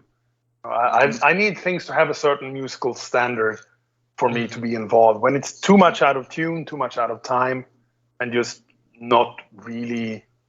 I mean, I am the one who have to spend anything from 1 day to like 2-3 weeks with it, And if I feel that I would, it would not work, I would just have a mental breakdown because of the musical inconsistencies. I rather say no and say, hey, maybe you re-record this or get another drummer or another singer. But most of the time, when it comes, especially to mastering, there's only when the mix is so flawed that a mastering cannot do anything. It would end up, maybe people think it sounds so bad because of the mastering. Then I kind of stay away from it. But There is. I do a lot of stuff. Funny enough, also some of the biggest names in the industry, they also do unsigned bands. This one-man projects. I mean, as long as they pay what we charge. I mean, it's not like, oh, you're not famous, I'm not going to work with you. There are very, very few. I mean, not even the biggest name in the industry could make a living these days only working with famous bands, because it's the way the budgets are, and the way that some bands rather just go touring with the old stuff. They are not making new music. So I love to work with unsigned bands, and I have done my whole life. I mean, all the bands you mentioned during our conversation, they were at one point making their first recording at my studio. And I was there for Marduk's first demo, Catatonia first demo, Opeth first time ever in a recording facility. And, so many other things, and I think I still enjoy this, that I get to work on bands' debut albums or the first demo and then follow their progress, and I never saw that as a problem. I like this. I like the drive and the enthusiasm of the beginning. There's sometimes there are things to be fixed because the band is not really ready. Maybe they haven't even fucking met in person, just files being sent, and in different parts of the world. But that's what I enjoy. It's my thing, mixing, and of course a lot of mastering too. Yeah, because especially in recent years, the last probably 13 years, I even talked about it a little bit whenever on my YouTube channel doing Asphyx album rankings.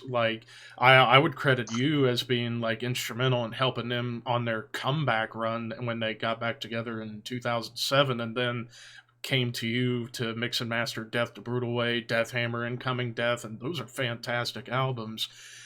And then, even helping out, Incantation, the most evil caveman cavernous thing you could think of. And past 10 years, you doing mixing and mastering for their albums, and most of them, all those albums are really, really good in their own right, especially the last one. Wow, Sect of Vile Divinities, that was a hell of an album that they did. And with you behind the scenes with the mixing and mastering on it, it sounded great. But that actually kind of brings me to the last question before we get into a couple of fan questions, and that is about your production style and mixing style and what have you. Because, with me, I like to play music, though I'm not very good. I have a bass guitar that's missing a string that was a gift to me from my grandfather a few months before he passed away a few years ago, and I will always cherish that thing. And I play on it from time to time. I mostly play Doom stuff because I'm not really that good.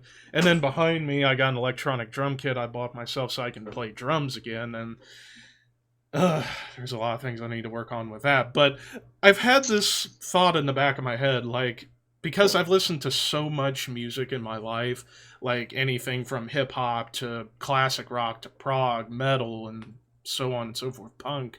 And I'm always, curious to hear, certain scenarios, what if, say, Metallica Master of Puppets was recorded in the style of, Sodom, Agent Orange, with that more higher, crazier, faster sound.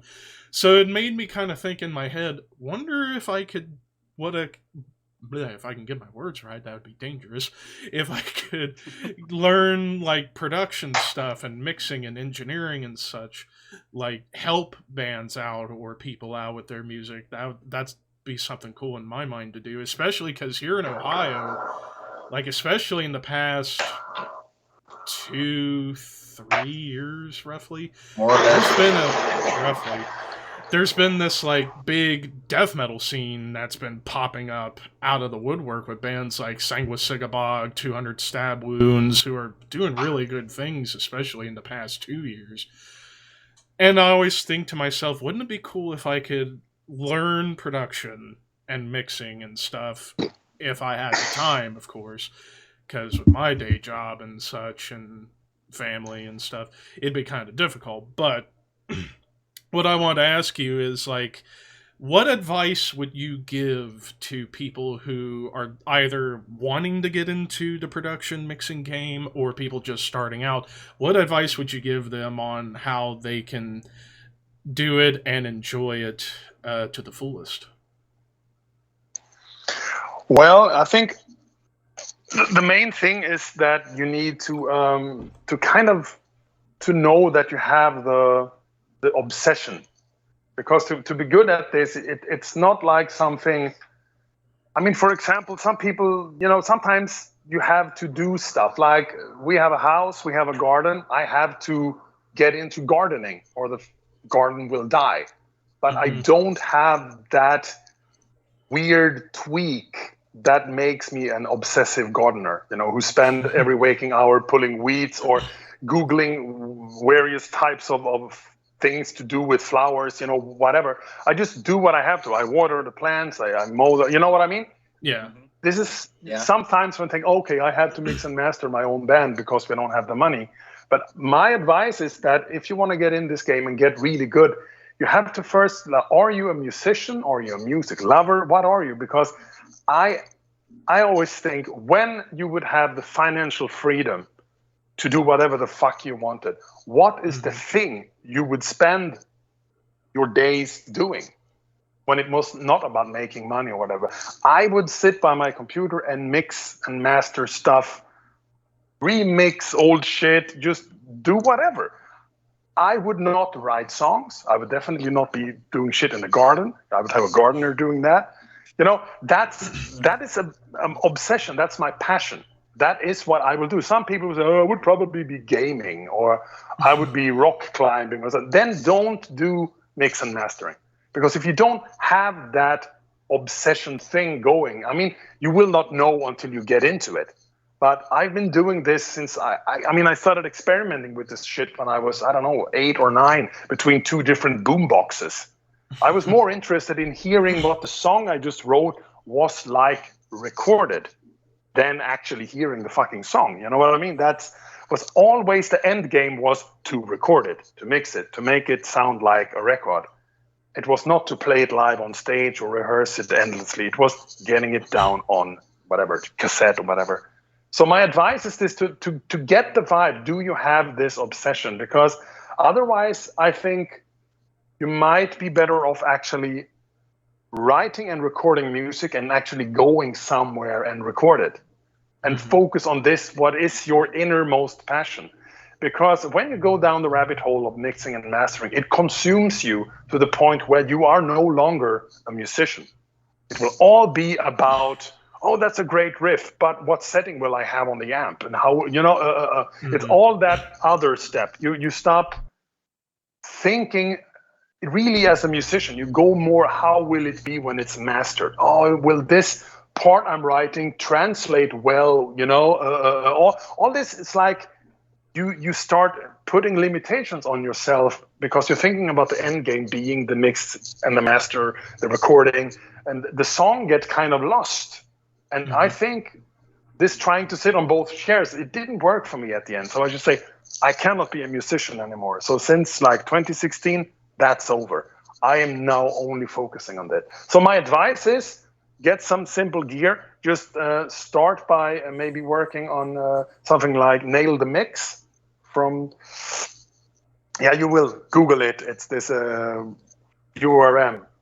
Have Nailed the Mix. You can download like Opeth song and have all the tracks and perfectly well recorded stuff, and just sit there and balance stuff and learn about this, how properly recorded things sound, because these did end up sounding like really good records, and make sure that the monitoring you're using is something where the music, or I should say the sound of the albums you wish that you will one time get. If those albums sound nothing like that in the speakers or headphones you are using, change them. Don't sit there and learn to tweak stuff in like, these are my studio monitors. I only listen to me doing studio stuff in them. When I listen to music, I listen over here in my hi-fi. No, you have to listen to other good mixes and constantly compare your own work to that of the best sounding album in the world. If you don't, you're fucked. You know, it's really important to get that kind of musical sound memory going. Like, I can hear in 2 seconds if an album sounds good or bad. It's just like, I just know it, you know, because I've learned my speakers. I made sure that they sound exactly like I need them to sound, to find problems, to you know, when all comes together and there's this perfect sound going, then it's just this vibe, like, this is ready. If you don't have that, you have nothing. So it's very, very important that don't do the mistake that I did in the early beginning. I had some crappy hi-fi and I just listened to what I was recording. I never compared it to any other recording. Then you made a cassette and you went home and it sounded like ass in your hi-fi. There's no bass, all treble, and it's like, what the fuck? You know, this sounds not like a record at all. What I do wrong? Yeah, and then you realize that the speakers you were listening in, and you know, you had all kinds of buttons pushed on your receiver in the so-called studio, they were adding a lot of shit that didn't really exist on the tape, you know? You need something honest. And I mean, these days it's easier. You can buy a really good pair of I would say that the Steven Slate VSX headphones is a really good starting point, because they have this, that you can have different scenarios, you can have other guys' speaker setups, but they also sound pretty natural without any emulation. You just add a little bit bass and a little bit treble, and they are really honest, non-hyped monitoring situation, which you need, you know. And then you buy the gear from like Bogren Digital. You have this awesome guitar amp with just one knob on it. That is an album-ready guitar tone. If you don't think it sounds good, change your listening environment. You know what I mean? Yeah. You can get some drum libraries today that sounds like they came off a record. So my advice is to get the right gear that you know have this album-ready tones. If you instantly want to add bass to the kick, add treble to the cymbals, something's wrong with your monitoring. It's not something wrong with the library. And this is where a lot of people go wrong. You know, it's like sometimes I say, how can you mess up? There are plugins there where the first preset sounds fantastic on everything. Just add that shit up and export a file, and you have a great mix. You know, that sounds better than most albums from the 80s. No, people need to start equalizing and compressing and mastering and do all this kinds of shit with album-ready tones, you know? And of course, once you have learned to work with album-ready tones, you get some stuff that was recorded with amps and you have no DI signals. And then you have to learn really about equalization, because it doesn't sound anything close to that plugin, you know what I mean? Where everything sounds great. So, but the most important thing of all is that I really think before you invest maybe thousands of dollars in recording equipment and speakers and all that, you need to really get it. Is this really what you want to do? Because, like I said, it's there's 100,000 hours, not 10,000 hours, to get really good at that mix and mastering stuff. Where you begin to compete and be able to charge money for your work and all that kind of shit. Because these days there are some guys you never heard of. They make mixes that makes you want to cry. They're that good. So the competition is brutal. Yes. Yes, it is. Absolutely. Yeah, and like to kind of wrap up on the production thing, like hell, one of my favorite albums so far this year that you did, that new Sentient Horror album, I absolutely love the mix on that, and also great band, great album in its own right as well. So, yeah, definitely true words of wisdom from one of the masters of the game. So, yeah, thank you very much for that, and hopefully anybody who's watching and or listening picked up on that. If you're out there as a producer, mixer, master, engineer, what have you. Hopefully Dan has taught you something very special on this day. But so now, before we wrap up, we got a few fan questions. So in preparation for this episode, I went on to my YouTube channel as well as my Instagram, asking from friends and other people, subscribers, if they had a question to ask Dan themselves. And I think the first one Because a couple of them we pretty much covered, especially like the Bloodbath stuff, so we won't go back down that rabbit hole too much. But the first question comes from my friend Brandy Shoemake. She wanted to know, especially with the Edge of Sanity album covers, what were some of the inspiration behind those covers? And I would say perhaps the particular one she was maybe referencing was like Unorthodox, Spectral Sorrows, and Purgatory Afterglow. But I would say that the main problem with all the Edge of Sanity artwork was that it never turned out anything like what I had in mind. Because these were the days before you could get any proof of what the guys were doing, you know? So the first one was easy. Then we found a painting from the bass player's father that was hanging in their den.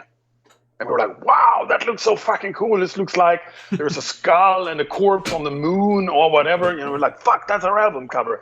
Ready, you know?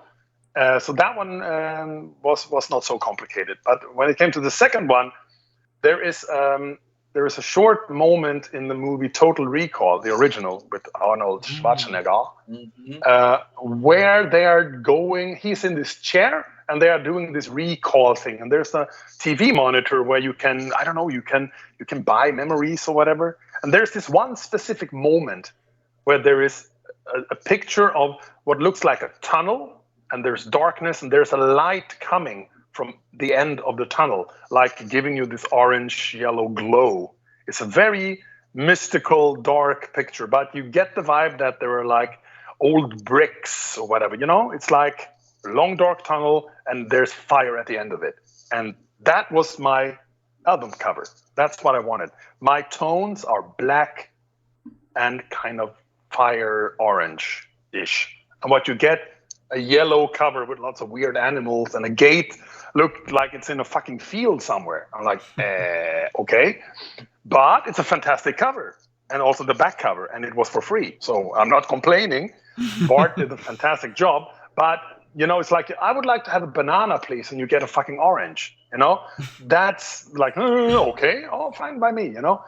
So that was the first lesson. Okay, how the fuck do this not happen again? Okay, we go to the Spectral Sorrows.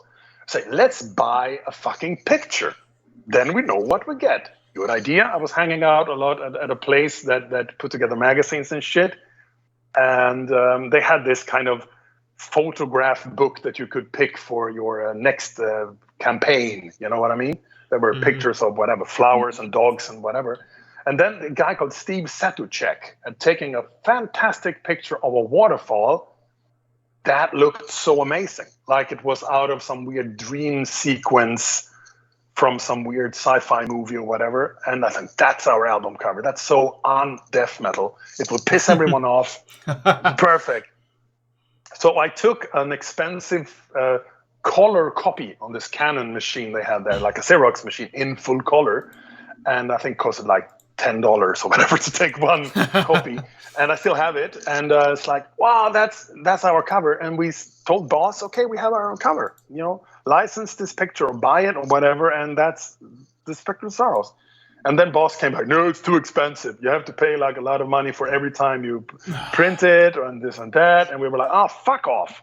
What we do then? Okay. Well, you can actually have it cloned by someone. And then I went to this place where I actually found the book. There was this one guy, he was incredibly good at drawing. I'd seen some of the stuff that he was doing. I was like, could you copy this on like a canvas? And he was, oh, okay, probably so. But nothing came of it. So we said, what the fuck we do? Do we know anyone who is a really good painter? And then it's, oh, Dan Seagrave is good.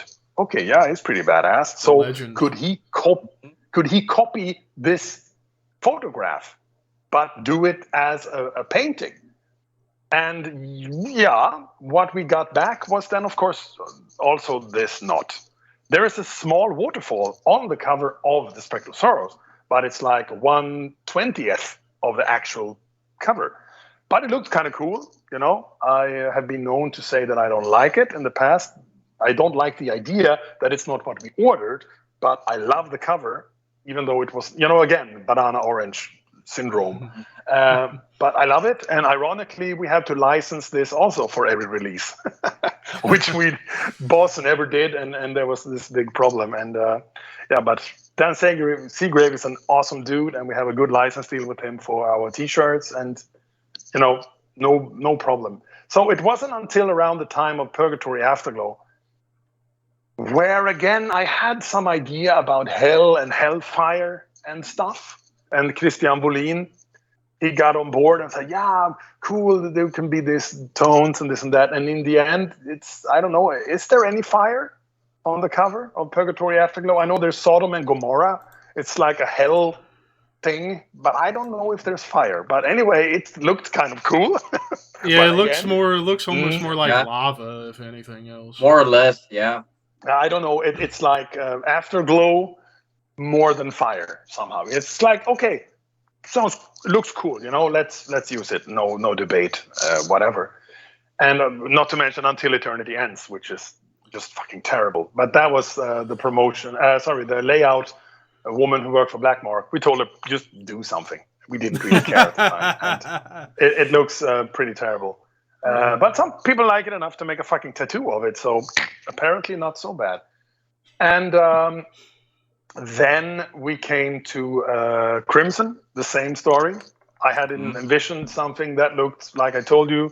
This Riket means the weird tube from Prince of Darkness. And I remember getting a fax. And we all know how good the resolution is on a fax machine of the cover. And I said, this looks fucking terrible. It looks like, I don't know. But it's probably the fax, But again, I love the guy who made it. He's super nice, gave us a good deal. But again, nothing what I had envisioned for it. I learned to live with it. It's a special style that he's got. But it's just one of those covers that, okay, this is how it looks now. Take it or leave it. And it wasn't actually until Infernal in some ways, but mainly Crimson 2, that I actually got the picture that I wanted for the cover, because I could kind of design it with scans being sent over email. I could give, little details, and you could actually see the shit on the screen before it was printed. So, that's the Edge of Sanity cover story. Yeah, like definitely, if I had to choose my favorite covers, it would definitely be like Crimson 2 and Spectral Sorrows, especially Spectral Sorrows, because Dan Seagrave's absolute legend, like Left Hand Path, Effigy of the Forgotten, Altars of Madness, even did recent Rivers of Nile covers. He's still going very strong and much respect. But it's funny you brought up the fax machine. Like where I work, we still have a fax machine, and to quote the band Psycho Stick, every time I see a fax machine, I always go, only in hell would they still use a fax machine. Oh god, don't even get me started at work. Where I work, I don't use the fax machine, but rarely have to click the buttons to be like, it is a pain in the penis, I will say. Like, jeez, like, why do fax machines even still exist anymore? But I digress. Next fan question comes from my friend Dawn. She wanted to know, she actually, two questions that kind of work in one. She wanted to know about how you was able to play multiple instruments, guitar, bass, drums, keyboards, piano, and such. Which instrument do you enjoy playing the most? Well, I was born a drummer, and even though the very first band I was in with my brothers, I played organ, drums was always my thing, and I am just a drummer. That's kind of what you are. Mm-hmm. And ironically, I was then the lead singer of the first band who got a record deal, which was Edge of Sanity. And from that moment on, you see the early stuff. I posted sometimes stuff on my Instagram page where, some old Edge of Sanity live stuff from like 1990 and 91. I'm so lost on that stage. I look like, I don't know what. It's like some roadie who go up on stage trying to fix a cable or whatever. Oh, that's the lead singer. Okay. So there's definitely no showmanship, no frontman thing going on at all, because I was so fucking lost without my drum kit. And behind the drum kit, I was full Animal from the Muppet Show. There I would, that were rule, that was my domain. But put me in the fucking spotlight there in the front. It's like doing a goalkeeper and putting him in center forward. It's like, yeah, score me some goals, you know? It just didn't work. But I had to. I was the fucking growling guy in that band. And then, of course, while I was out of behind the drum kit, I then started playing guitar in our grunge band, The Circle, and later Subway Mirror. And then I played bass in Pandemonium, you know, and it was all like, okay, I have to get my way around these other instruments as well. And it was always a good thing to be able to play primarily drums and then, of course, piano and then, of course, keyboards and synthesizers, because that was my two first things. But when I started to dabble with guitars, I held the guitar upside down without changing the strings. And, of course, the same with the bass, which made it really weird for me to teach other people what I wrote, because I wrote it upside down. And they were always looking like, okay, how I play this now then? So they had to go by ear more than actually look at me, because they would, you know, I don't know, hang from the ceiling or whatever. they would see correct how to play it. And that's why I also wrote so simple stuff, you know. If they couldn't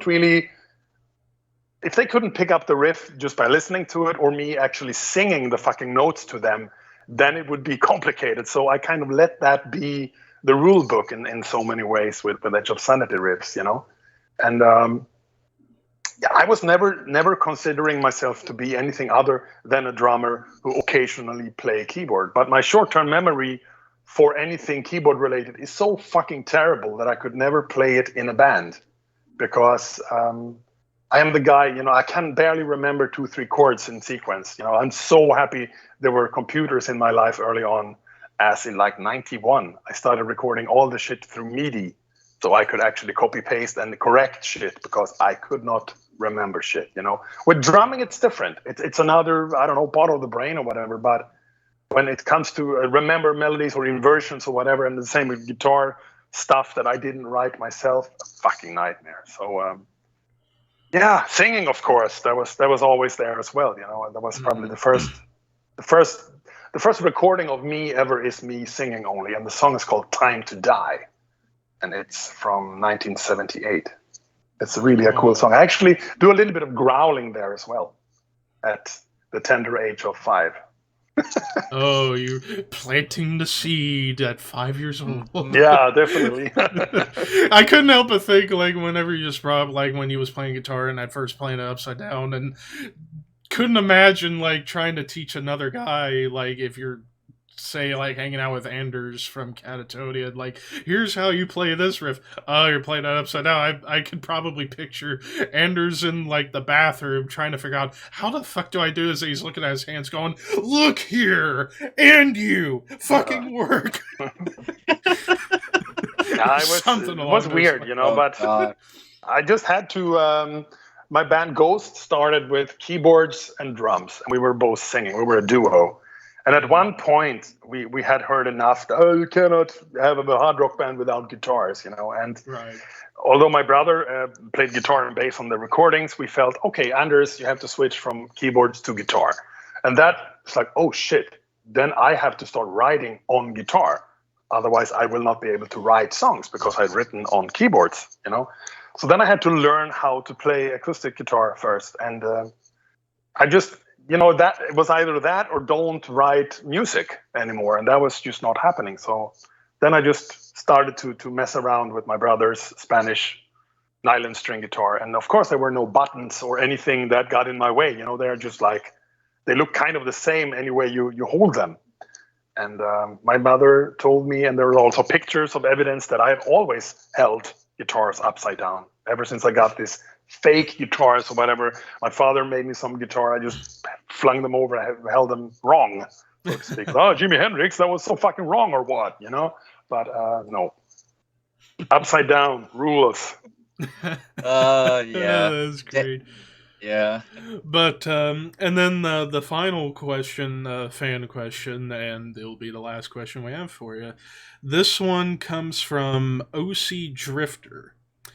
He wants to know if you have any particular funny story of your time when working with Opeth on Orchid and Morning Rise. Was there like anything like crazy hilarious that happened that you would like to share to everybody? Not really. I know this the stuff that happened during the Opeth recordings, they were all more like those fantastic moments, being blown away, hearing music you didn't think existed, and being so inspired on the verge of ripping them off. I mean, Crimson is all Opeth Orchid, but I was one of 5 people or whatever that ever heard it at the time of doing, Crimson. So it's all Opeth everywhere, including Mike coming down, Yeah. So I remember hearing Mike growling for the first time proper. He wanted to record the vocals for the first song on the album, and he just wanted to record with a candle and the lights off in the studio. There was no daylight or anything, no windows, so it was pitch black. I had the equipment lights going, and then he just started with this growling, and that was just like the best growling I had ever heard. I just had goosebumps all the way up to the fucking roof. And all of a sudden, the guy takes one short breath and starts singing clean, pitch perfect, without any problems whatsoever. And I just like, did this just happen? Or am I dreaming? Or what the fuck, Because I had to wait like, I don't know, days at least between doing growling and clean. I fucked my clean voice up so bad I could barely talk. And this guy had just been doing the best growls I had ever heard.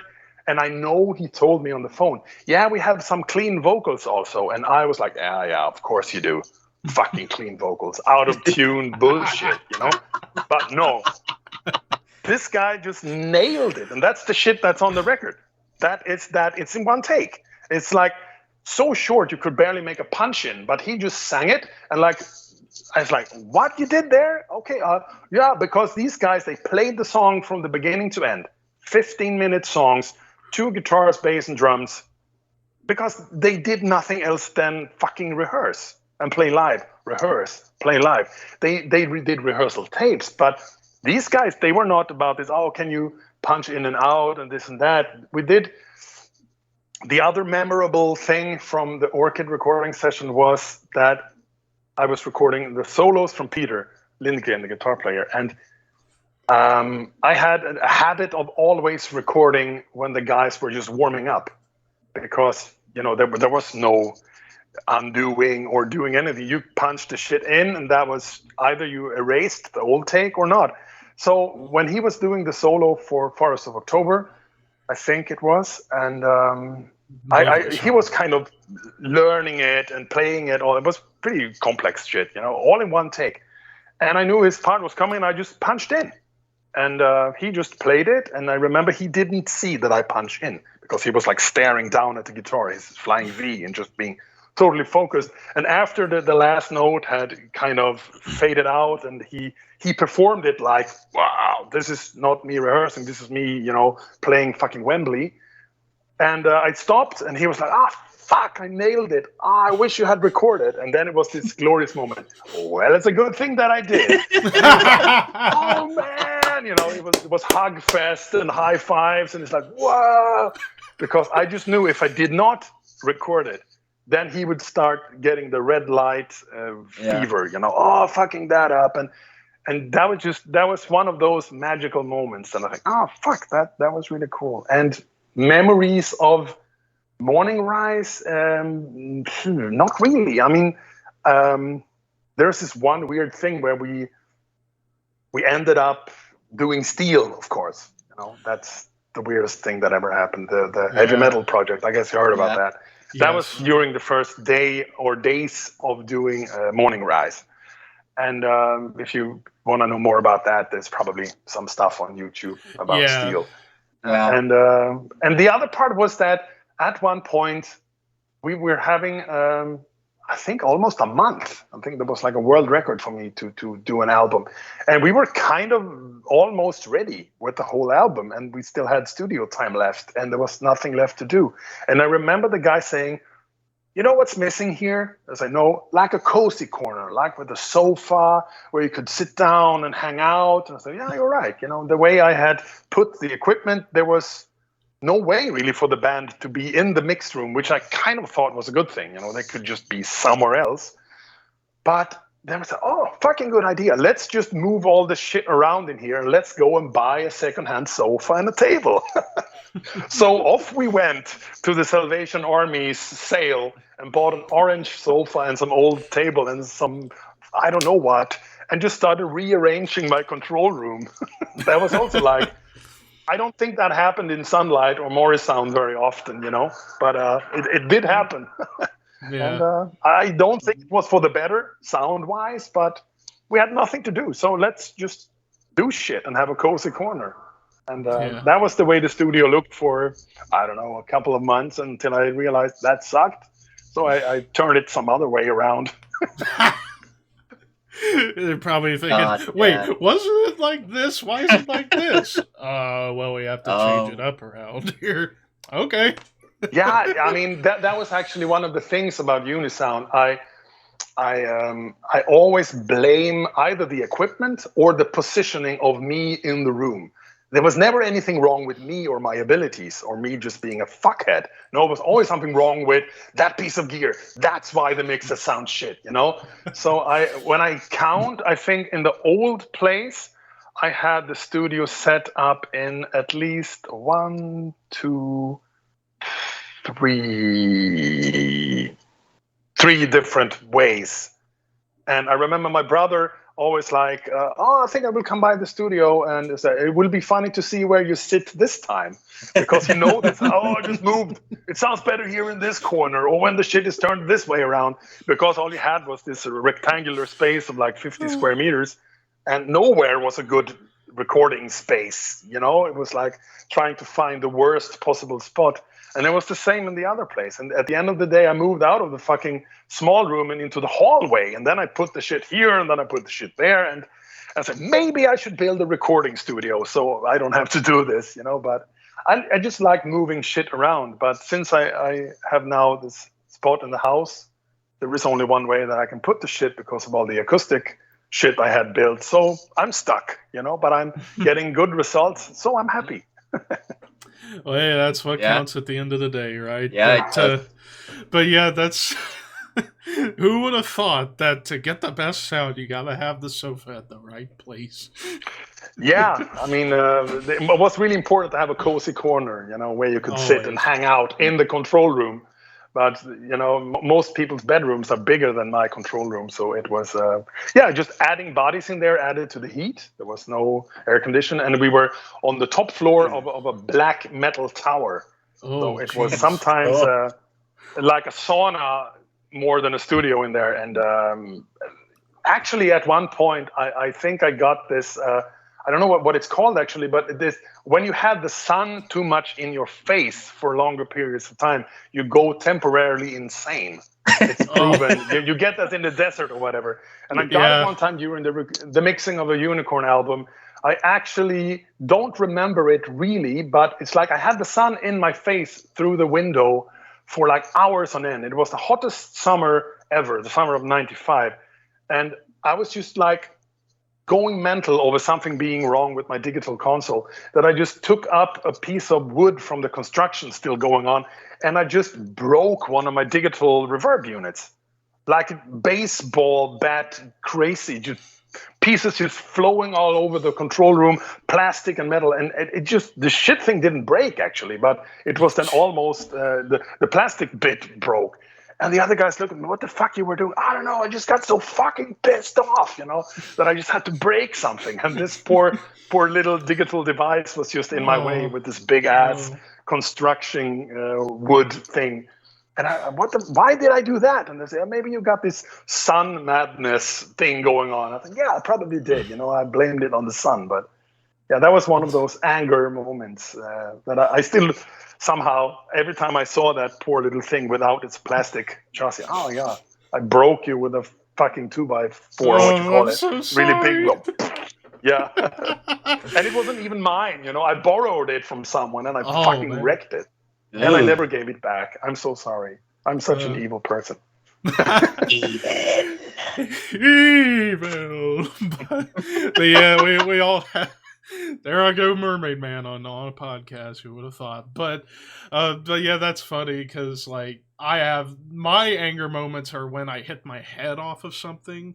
Like Oh yeah. Ricky knows, like, I'm one of the easiest going guys you'll ever come across. Very goofy, very charming, or at least to some people. But when I hit my head on something, I turn into a complete fucking psycho. To the point where I'm like either shouting, fuck! Or just want to kick something or whatever. I don't know why. I guess I picked that up from my dad because he hits his head all the time. Because here in my family, we're tall people. Like, I'm 6 foot. Yeah, my I dad's have the 6 same foot problem. 4. I'm also tall. I'm also whatever, almost 190 in our, I don't know, 6 whatever it is, but Probably it's about considered 6'2", uh, probably. yeah, something like that. And I also hate it when I hit my head. I do it a lot because You have to especially get when I would underneath go stuff into that's small.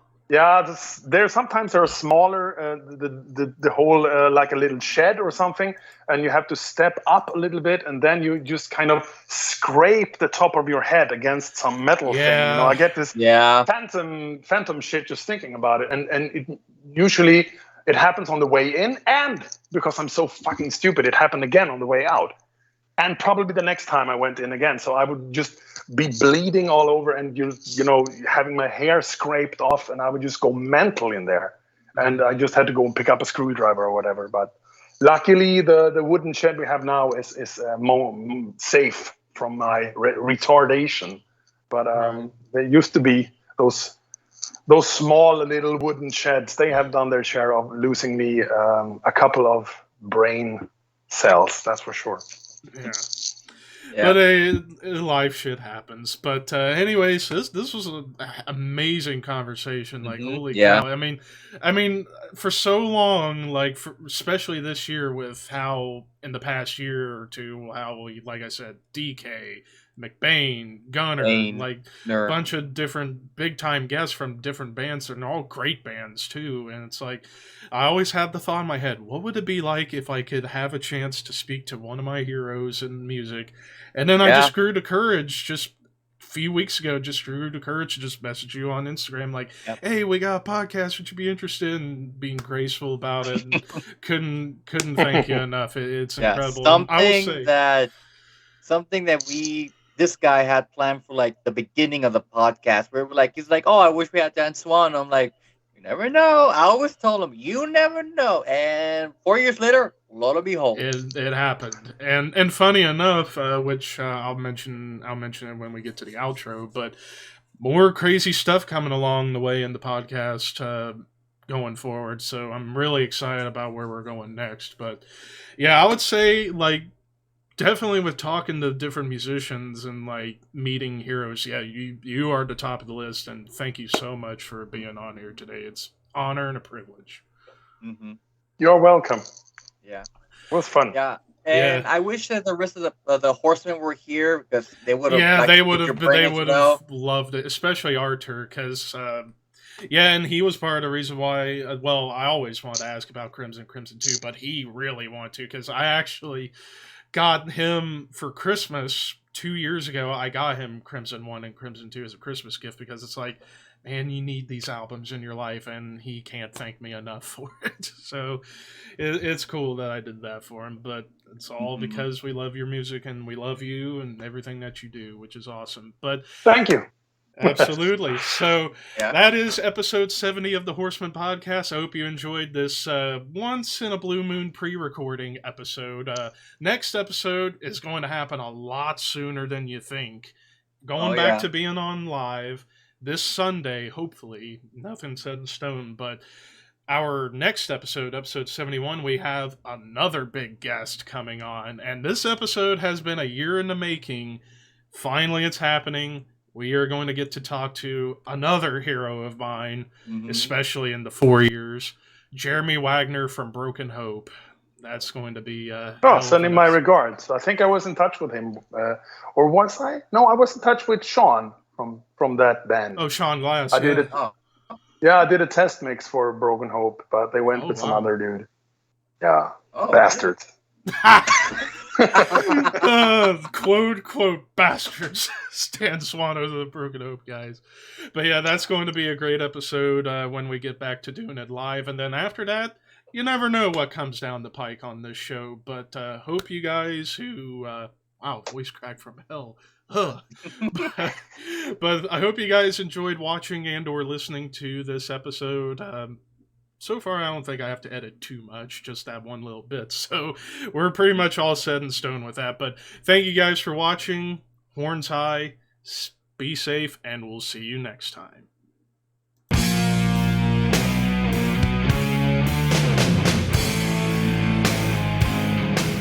I've noticed that once people hit Slayer, they're like, is there something more extreme than Slayer? Yeah, it's the crossroad, you know. Either you're going like, okay, this is too much, or you're like, I need more.